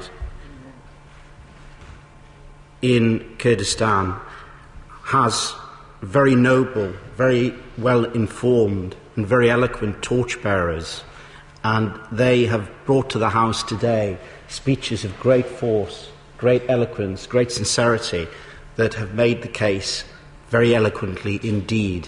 And everyone who has spoken in this debate should be very proud of the contribution that they have made. And can I start by saying to my very good friend from Blaydon that I have listened very, very closely to this debate. I've learned so much in this debate today, and I will consider extremely carefully everything that has been said today. I'm conscious, I think, that I'm the first speaker in this debate who has not visited Kurdistan. And I should perhaps, therefore, firstly apologise for that fact. And I do hope that this is something that will be remedied very shortly. Because what I have become aware of in the role that I have on the front bench is the great warmth that exists between the people of Kurdistan and of the United Kingdom. And I have had many conversations and discussions about Kurdistan and heard very many accounts of the importance of that relationship. And what is striking about the strength of the relationship is the fact that, as we've heard today, there are aspects of the relationship that bring shame on Britain. Because in the past, governments of all colours have done things of which we should not be proud, and the people of Kurdistan, in their current dealings and in their current warmth, show forgiveness to us and respect that does them great credit. And for that, I think we thank them very, very much indeed. I must start, I think, by congratulating the Honourable Member for Stratford-on-Avon, who, of course, one of the great advantages of this House and people coming from different backgrounds is that they bring their own experiences, their own cultures, their own knowledge to subjects such as this. And he spoke very eloquently indeed, and with a power and with a persuasion which was compelling. And of course his personal connections are something very special, and he should be commended for persuading the Backbench Business Committee, who we should also thank for allowing this debate to take place. Because I think that after today, when we've had time to reflect, I think that one thing that is common amongst all of us is that this is a matter that must be taken forward and that must be considered and reflected upon. And he has, by bringing it to the House today, taken a big step forward in dealing with this issue and carrying it ahead. We also heard an excellent speech from the Honourable Member for Sheffield Heeley, who brought her experience of visits and the links between Sheffield and Kurdistan, which are building that, I think, the whole time. And also she referred to films that she has seen of the terrible acts that took place and which have been referred to many times in these debates. And I remember myself, I think very clearly, a Newsnight report many, many years ago about the Halabja attacks that when I saw it shocked me profoundly at the time. It was long before, I think it was in the late 1980s, shortly after the attacks themselves had taken place. And I was moved profoundly by those films, because they showed a ferocity and inhumanity and a inability to treat people with respect, which was quite extraordinary and was difficult to believe could happen. So I'd be very interested myself in seeing the films that my honourable friend has referred to, because I think the words that we've tried to struggle to find today to explain how dreadful the events in Kurdistan were over that period cannot reflect the acts that did take place. We then heard from the Honourable Member from Harlow, who speaks with great passion on these issues and brought his personal experience to bear upon the facts, and his Jewish background, I think, adds a particular aspect to this debate, and that is, of course, hugely relevant to what we are discussing today. And I was very conscious when I attended an excellent Holocaust Memorial Day service just across the road of the constant emphasis that the Jewish community places upon the fact that the Holocaust isn't just about the Jewish community. On that day, earlier this year, a Rwandan survivor explained the effect of the Rwandan genocide upon her, and she spoke as eloquently as Holocaust survivors did on that day. So it's very important that we see this as part of a broader picture. We then heard from the Honourable Member for Cynon Valley, who I think has an extremely long and extremely impressive record and consistent record on human rights issues, and in particular in connection with Iraq. And I think I first got to know her in the period after I came to the House between 2001 and 2003, when she was involved in the organisation Indict, which she referred to. And I remember that not many people were involved in the campaign at that time, which became much more evident after 2003. But she was dogged, determined, and absolutely committed to the cause of bringing people to justice. And she pursued that from the time that I met her in 2001, and she's pursuing it today. She's a very busy woman, so unfortunately she's not here at the moment, but she is someone with a very long and very proud record. And she, of course, and the consistency that she has shown on this issue, right through from the 80s until now, well, from 1977, she tells us today, is something that does her great credit, and I'm proud to record her as a friend and as someone who has taught me a huge amount about this issue. We then heard from the Honourable Member from Basildon, who has an advantage over me in that he's visited Kurdistan, and the compelling case that he made too. And I think it's very important, actually, that the public out there are aware that we are considering these issues and that we are visiting these places, because these are hugely important issues for all of us as parliamentarians. And I think it does great credit to all of the members who are here today, that they are here today and that we are discussing this important issue. And then we heard from the Honourable Member from Blaydon, who I understand in this House like no one else does. Careful. And I remember a conversation we had outside the chamber about this very issue when he described the complicated situation that he has on the issue of Iraq, and in fact the contradiction that he sees in perhaps his views on the Iraq war in 2003 and the contacts that he's had subsequently. And this isn't a straightforward issue. This is a difficult issue, and our job is about difficult issues. And the debate that we're having today is, again, on a difficult issue.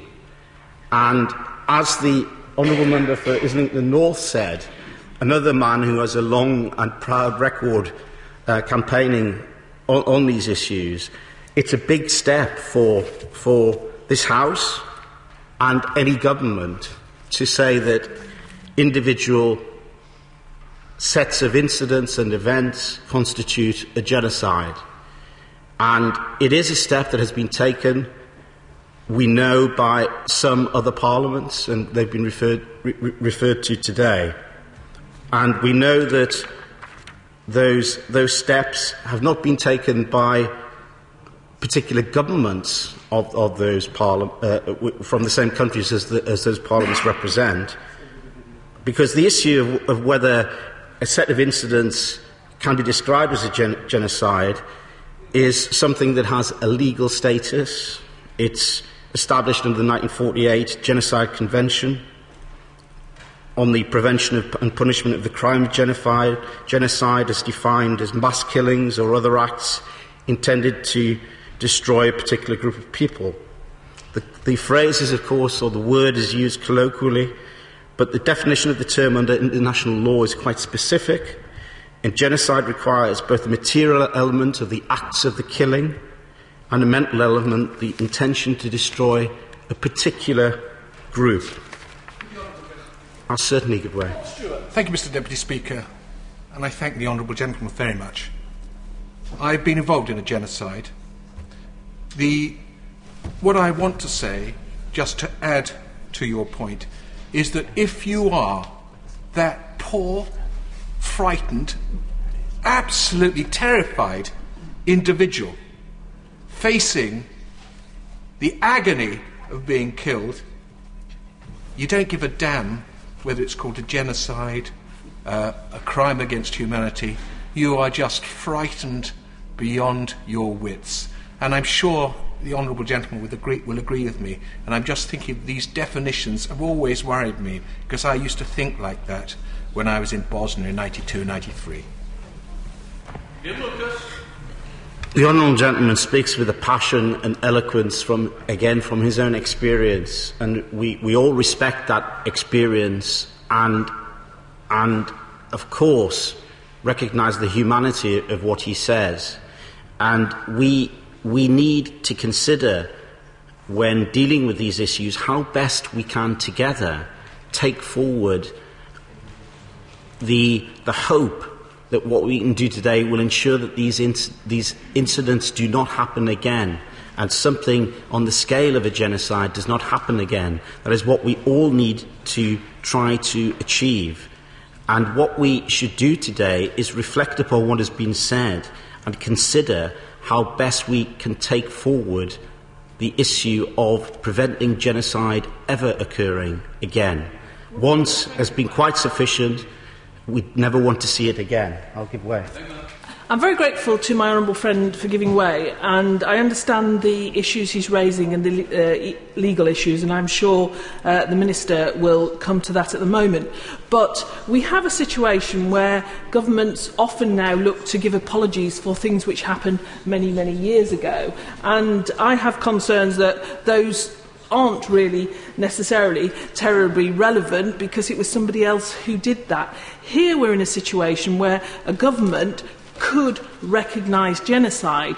It's not something this government or any previous government has particularly done, but maybe on the back of this debate, now is the time for opposition parties and government parties to come together and say, shouldn't we look at whether this government and governments in the future should have a process to recognise genocide, because it is important. It's certainly important, and I think that what is important is that these matters are dealt with collectively, because we are an international community and we have international institutions. And I think that when we have an international situation such as the one we are discussing today, the appropriate approach is to work through international justice bodies to recognise when particular circumstances amount to such as a genocide. And if they did amount to such a genocide, then we need to use the institutions which we have in order to establish when those facts exist and the implications of those facts in law. Because the legal implications of recognising any set of events as a genocide, not just the events that we're considering today, are very considerable. It creates a particular crime under international law, and that imposes obligations upon states to prevent and to punish in connection with those particular sets of circumstances. So, when an incident has happened in the past, as we're discussing today, then that means that if they're defined as genocide, the issue arises whether in fact there's a retrospective element to that, and whether the current application of a description to a set of events as a genocide then enables actions to be taken retrospectively in respect of those acts. So I think that one of the issues that we need to consider is the retrospectivity of the issues, and I think it would be helpful if the Minister could clarify whether it's his understanding that a statement would create a retrospective effect, and, for example, present actions could be taken against anyone held responsible in connection with previous actions that took place back in the 1980s.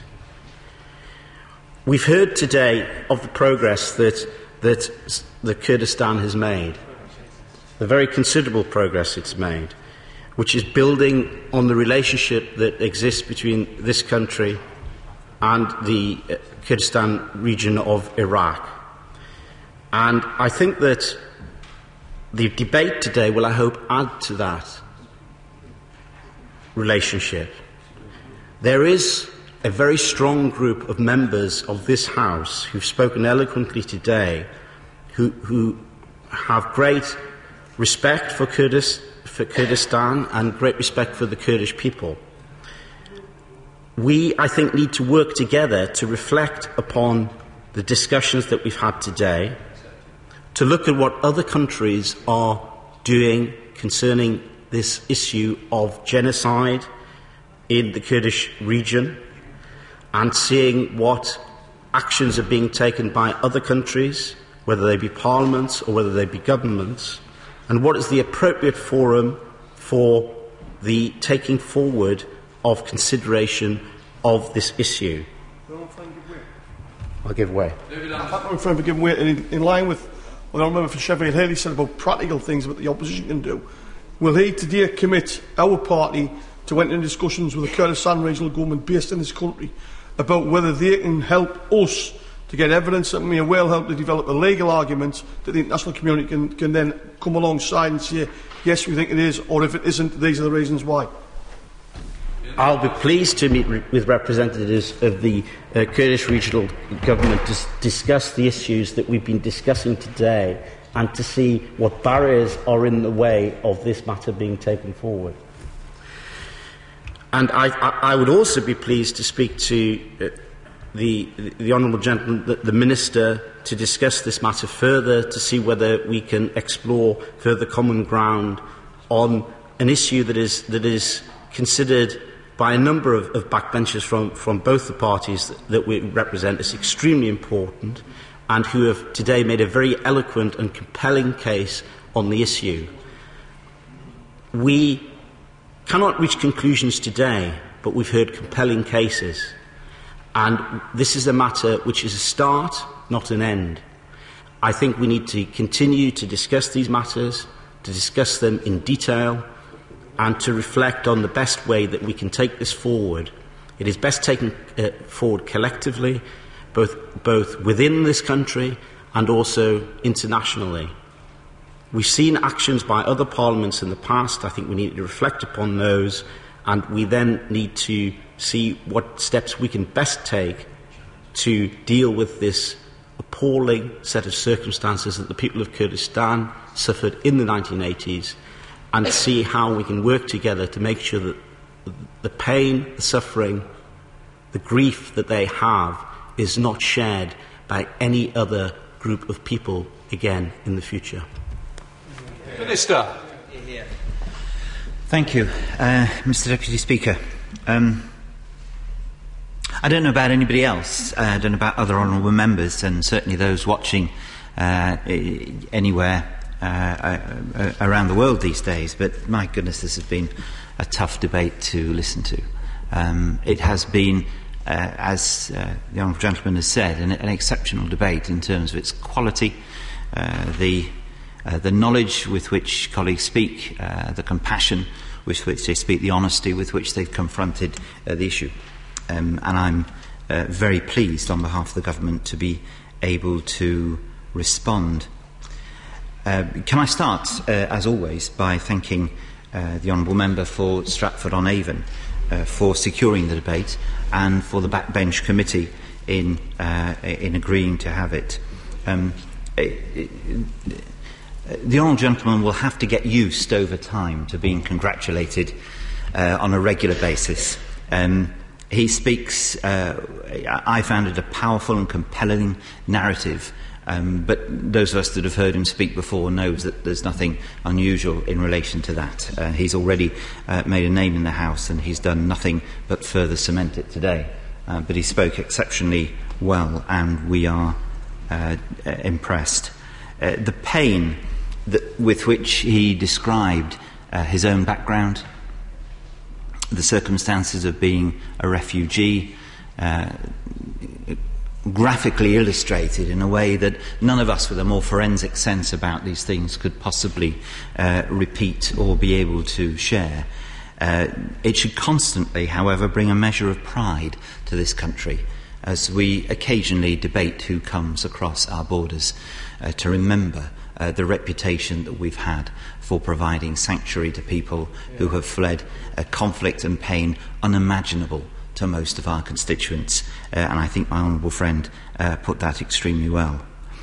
I will mention most of the other colleagues who have spoken during the course of the remarks and seek to weave it in. I would pay, however, again, special mention to the Right Honourable Lady, the member for Cynon Valley, and also the Honourable Gentleman member for Islington North, who was in the House as I was at the times of which we spoke, but took part in a way in which I did not, and speak as well as they did and as effectively as they did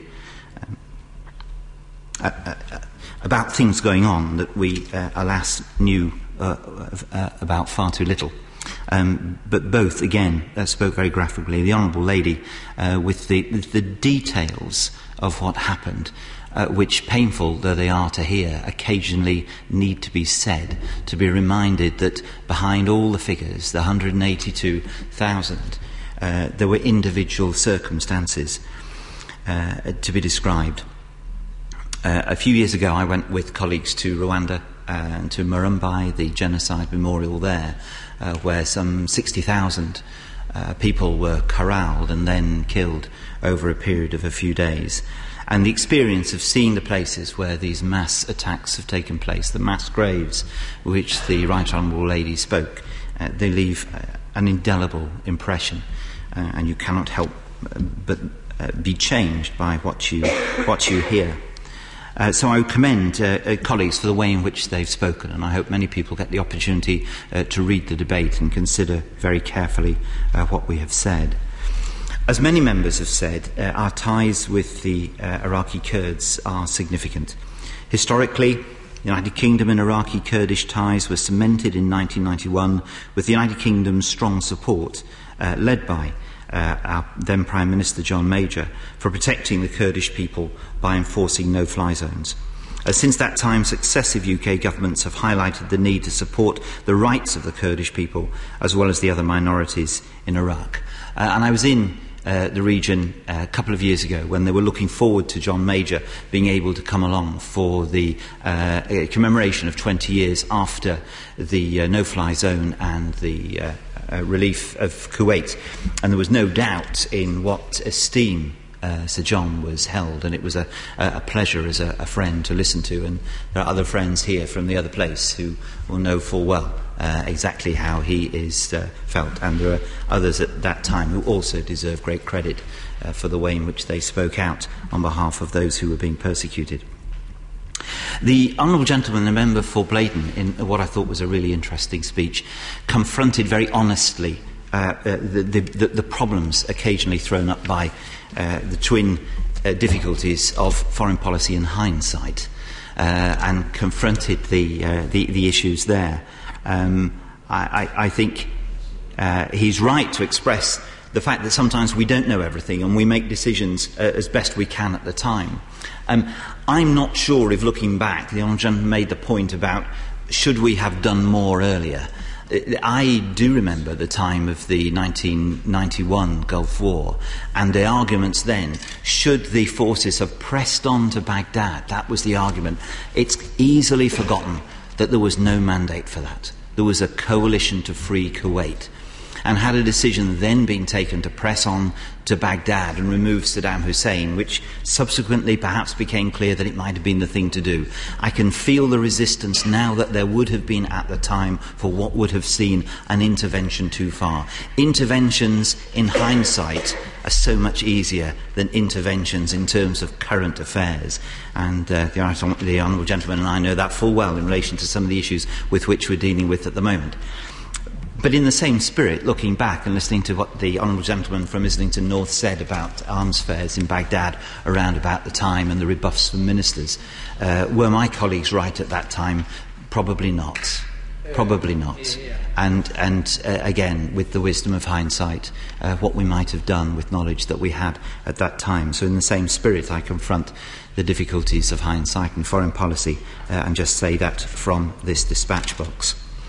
As members, a number of members have made clear, The Iraqi regime under Saddam Hussein systematically persecuted and oppressed ethnic and religious groups over many years. No group suffered more than Iraq's Kurds. Saddam Hussein's regime carried out a number of atrocities against the Kurds over a quarter of a century. As many as 100,000 Kurds were killed in the Anfal attacks and many more displaced. This year, as we reach its 25th anniversary in March, we will remember in particular the attack on Halabja in 1988, when Iraqi planes bombarded the town with chemical weapons, causing the deaths of between 3,500 and 5,000 people in ways described by colleagues during the course of the debate. I will go on to say more about the appalling crimes committed against Iraq's Kurds and the need to ensure that no people should suffer a similar fate. However, in line with one or two of colleagues who've mentioned, I would like to say a few words about the Kurdistan regional government and the region in Iraq and our relationship with it, because I think it is important in remembering the past also to recognise what has happened since and put that on record. I was able to see the fruits of this relationship firsthand during my recent visit to Erbil, the second time I've been able to visit the region. And my friend is absolutely right. You must get there as soon as you can.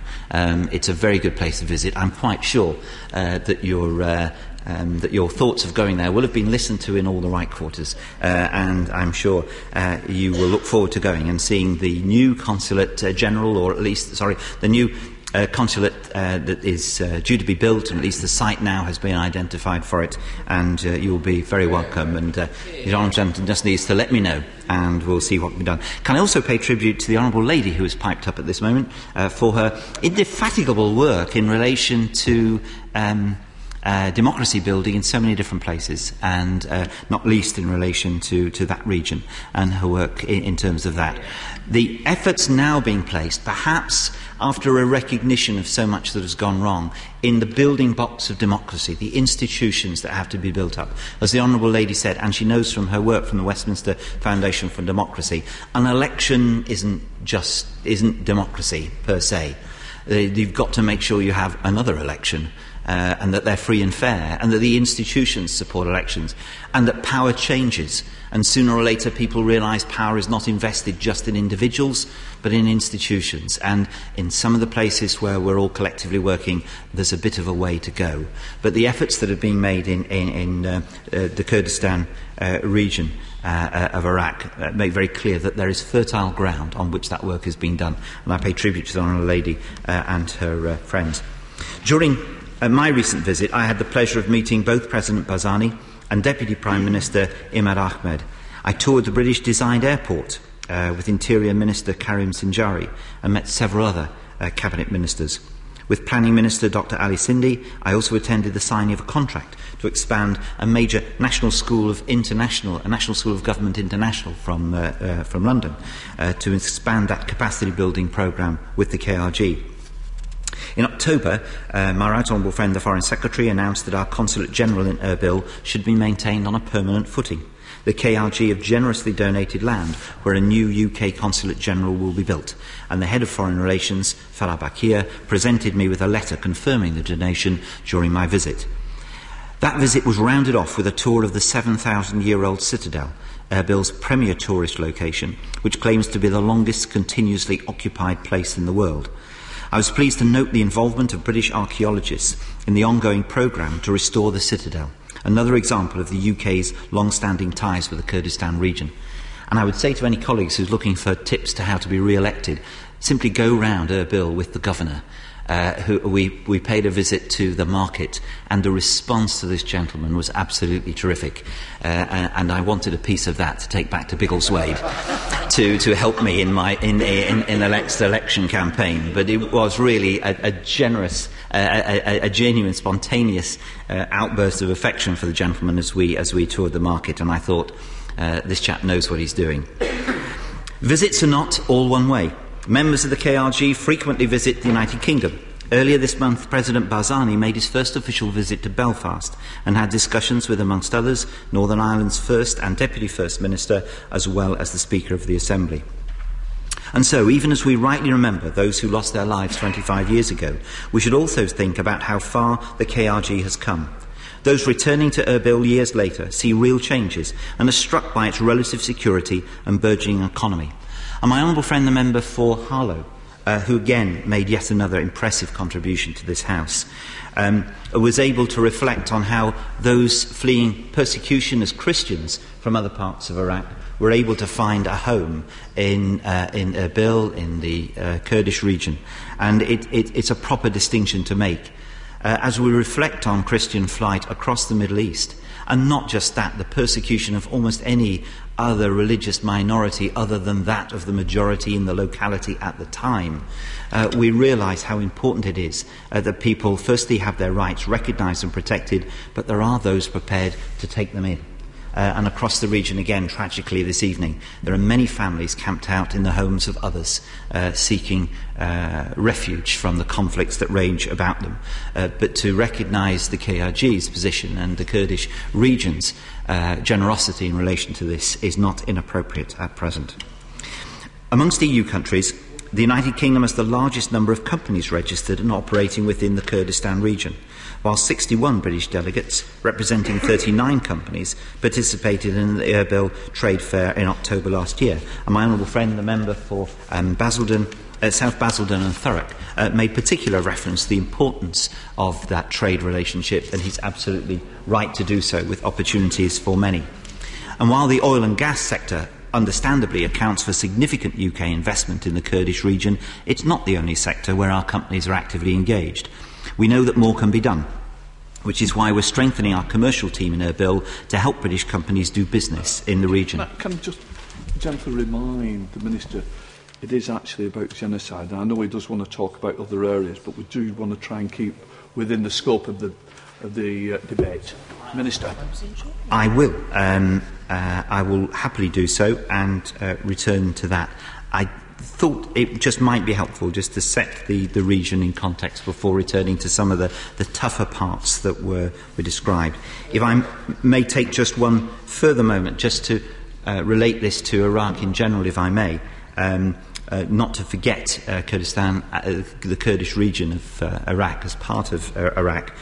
To take a moment to remember, as the 10th anniversary of the start of the Iraq War approaches, those who died during that war, including 178 British service personnel, and of course many Iraqis and other nationals. For that sacrifice too has contributed to the relative peace of the region now, and our ability therefore to look back and to evaluate the circumstances of the time. And the anniversary is also a time to reflect on Iraq's present and its future. And during my a recent visit to Iraq, I was able to see both the challenges and opportunities that it faces. Fundamental political issues remain unresolved there. Human rights standards are low, and public services, infrastructure and employment opportunities are inadequate. But Iraq does have the chance to be one of the success stories of the coming decade as a stable democracy, and the patient being work done on democracy building throughout the rest of Iraq, the engagements we have with ministers there, the efforts they are making to confront some of the very difficult political challenges between them. And I met a range of ministers, from my good friend Foreign Minister Zabari, who chaired with me a Ministerial Trade Council, all sorts of efforts being made to improve the future for all in Iraq. So as we remember the past and consider the challenges of the present, I hope we can look forward to a future for Iraq that's more stable, democratic and prosperous, and that the UK can play a role in making that reality. But to return to the motion of today's debate, I'll set out the government's position on whether we should recognise the terrible events of the Anfal campaign as an act of genocide. I'm aware of my honourable friend's commendable support for the victims of Saddam's dreadful campaign against the Kurds, and for his call for Saddam's crimes to be recognised as genocide by the international community. And I've heard today, as we all have, that this is a view shared by many other honourable members, and many more who could not be present today, and many members of the public who've signed the petition he submitted to Parliament on this. My honourable friend and other members of the House will be aware of the government's position on the principle of genocide recognition, and indeed he stated it, as indeed did the honourable gentleman, the member for Wrexham. I'm greatly sympathetic to the motion of this debate. The government does not in any way oppose it, and I've no doubt that Parliament will respond to the views expressed by my honourable friend and the terms of the motion. It is currently the government's view, as we stated in responding to my honourable friend's e-petition on the issue, that it's not for governments to decide whether a genocide has been committed in this case, as it is a complex legal position, and the Honourable Gentleman for Wrexham was quite right. It has implications both today and for yesterday. Where an international judicial body finds a crime to have been a genocide will often play an important part in whether the United Kingdom will recognise one as such.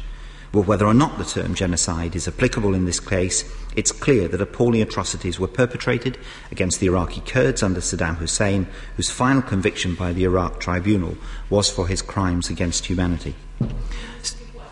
I will. I've more to say on this issue, but if she wants to interrupt now, she may. The Minister for giving way, and I genuinely call him an honourable friend in this and many other circumstances. I understand the issues that he's raising, and he will have heard the point that I made to my honourable friend on the front bench. But can I say to him that in taking this issue seriously, will he commit himself and the Foreign and Commonwealth Office to campaign on this issue, to raise it with other people and to look at this issue in international bodies, because he knows just how strongly this matter is felt by honourable members here today. Minister. Let me get a little further. So many suffered as a result of Saddam's criminal activities, and we should remember all the victims of the regime. I reiterated this view in my foreword to the programme for the KRG's recent conference on the issue. It's also a reminder that any use of chemical or biological weapons is abhorrent, and that responsible countries consider their ongoing production, stockpiling or use to be completely unacceptable. It is our moral duty to join the international community in their efforts to prevent future atrocities, and we will continue to call at every opportunity for all countries to respect minority rights and for the full implementation of the Chemical Weapons Conventions. Of course, these issues form part of our dialogue with the Kurdistan Regional Government, in particular with the Minister for Martyrs and Anfal Affairs. In May last year, our then Consul General spoke at a ceremony alongside the Minister to mark the reburial of 730 Kurds killed in 1988 by Saddam's forces as part of the Anfal campaign. More recently, our Consul General in Erbil discussed Saddam's Anfal campaign with the Minister for Martyrs and Anfal Affairs in November. He will represent the UK at future ceremonies and express the UK and remembrance of these tragic events. And I had the opportunity to speak to the Minister myself when I was there recently. The government's position is therefore clear, but it's not necessarily comfortable or sufficient. And to the horror, no doubt, of officials, I have listened very carefully to the nature of the debate. And in line with the Honourable Gentleman for Wrexham, I'm sure our brief said more or less exactly the same. Be very careful. There are implications. I make no bones about this. This is not a casual decision to be made at the dispatch box, listening to a debate, understandably, with an emotional undertone and with the horrors spelt out. And I'm not going to do that. But I have listened very carefully. And I don't think I would be respecting the mood of the House and the way in which this has been put if I was to simply say, look, this is our position, which you all know very well, and that's where we are. And I don't think that's what the Honourable Gentleman said either. I think we both know the implications, but I think we both also recognise that we would like to go a bit further. I've listened very carefully and with whatever compassion I may possess to the case that's been made out. I don't doubt that the Foreign Secretary will also read the debate as well, with exactly the same sense. And I'm sure the government will find the vote of Parliament helpful when further representations made, as they will be. The Honourable Gentleman resisted an easy hit, which would have been simply to respond to the motion and say, this must be done. But conscious of the obligations on his bench, he couldn't go that far, nor can I. But I do take forward both his sense that if there is not an easy way to bring this forward to international judicial tribunals, and there may not be at the moment, what more might we be able to do? Taking into account the other things that are said, the Honourable Gentleman Member for Islington North made it very clear that there are others who have similar things to be considered, so there are a lot of implications. But listening to the case, understanding the case, gives you a sense that perhaps there is more collectively that we ought to be able to do to recognise just the sheer horror and severity of what was done very clearly, time targeted on a group of people just because of who they were. And I think if I can, I would accept the Honourable Gentleman's offer, and I think we might think collectively about how the United Kingdom might be able to take this forward. But there's no change in our policy for now. We're correct in doing that. But the things that have been mentioned are going to be raised again. So we may have to think, certainly talk to other parliaments and governments about how this has been done and be fully aware of the concerns. But I think that's a reasonable way for us to respond. One or two things in particular were raised, and if I have just a couple of minutes to finish off, perhaps I can do that.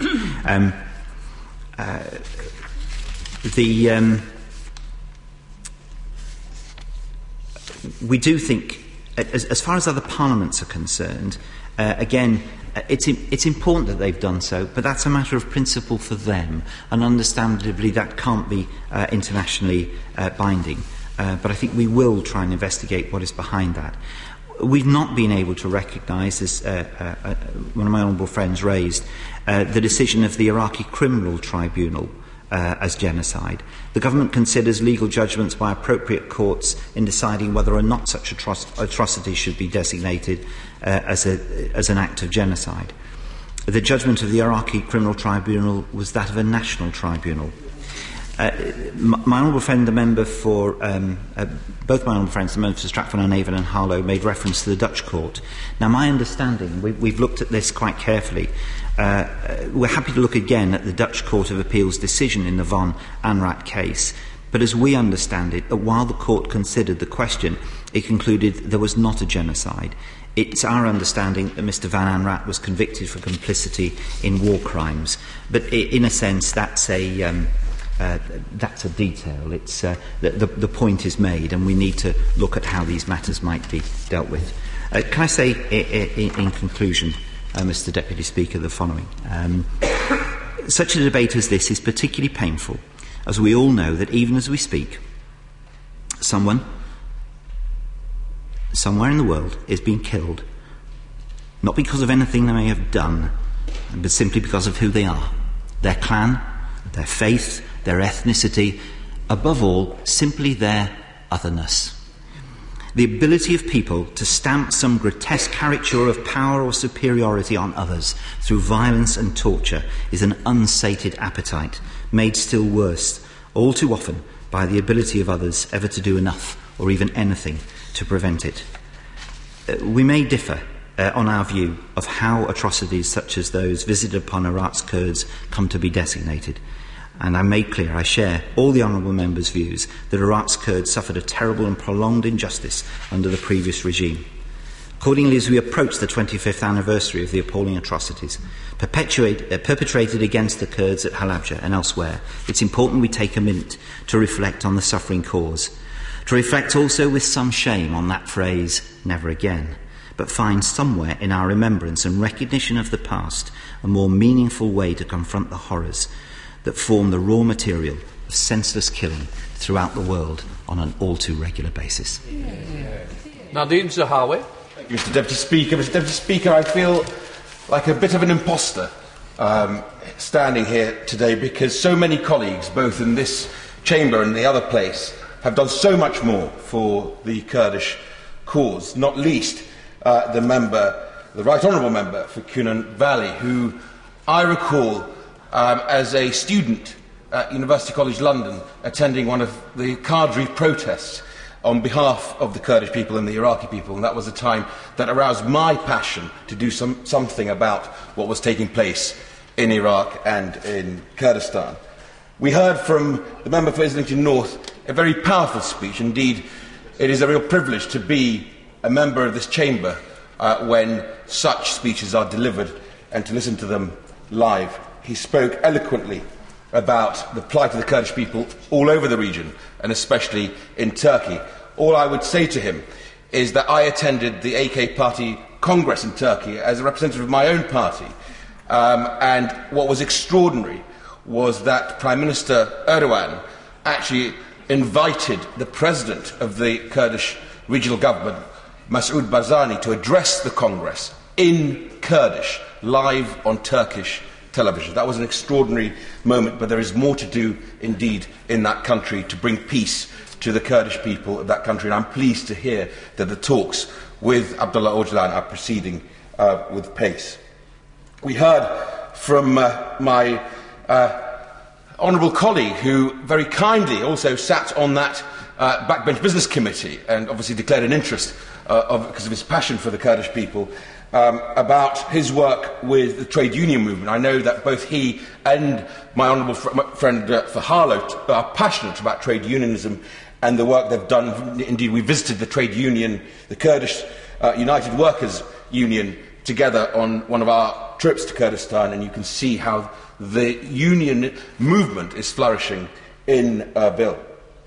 We also heard from the honourable member for South Basildon and East Thurrock about the psyche of the Kurdish people, a proud nation, not a nation of victims, and about the diaspora around the world watching us here today having this debate, and of course about the Kurdish regional government pressing the Baghdad government to join the International Criminal Court to ensure that such atrocities never happen again. Now, of course, my partner in crime and my co-chairman of the all-party group is the member for Sheffield Heeley, and I have to tell you that she and I led a delegation of over 90 British businesses to Kurdistan last year, and although I had to be recalled by my whips to vote on a European vote in this chamber, she stood in and proudly opened that fair with the President of Kurdistan and the then Prime Minister Barham Saleh. She spoke powerfully and eloquently today about the video of the Kurdish and the Iraqi people selling their consciences to Saddam Hussein because they lived in fear, and of the children who live with cancer because of no fault of their own. Mr. Deputy Speaker, I talked in my opening remarks about the town of Halabja. Here in the gallery today are survivors of those crimes, men, women and children that lived through the terrible attacks on Halabja. We owe it to them to declare these events as what they truly were, a genocide. But one thing I will never forget, Mr. Deputy Speaker, was my visit with the Lord Archer in 1991 to the Barzani town of Qushtapa. When we entered that town, we were met by 8,000 women, wives, mothers, sisters and grandmothers. All wore black. All were in mourning at the disappearance of every single male in that town. Today, the Foreign Secretary is in Rome, attempting to save the Syrian people from the indiscriminate killing of another Ba'athist regime, that of Bashar al-Assad. But what a message it would send to the world if, while our nation seeks to protect those still suffering, we are also able to recognise those who already have suffered. This Parliament is coming towards its 750th birthday. What a message, Mr. Deputy Speaker, it would send if the mother of all parliaments were to recognise and to endorse this motion. That is why I'm here today, to call on this motion to be passed. Thank you very much. Yeah. The question is, as on the order paper, as many of that opinion say aye? Aye. The contrary, no. The ayes have it. The ayes have it.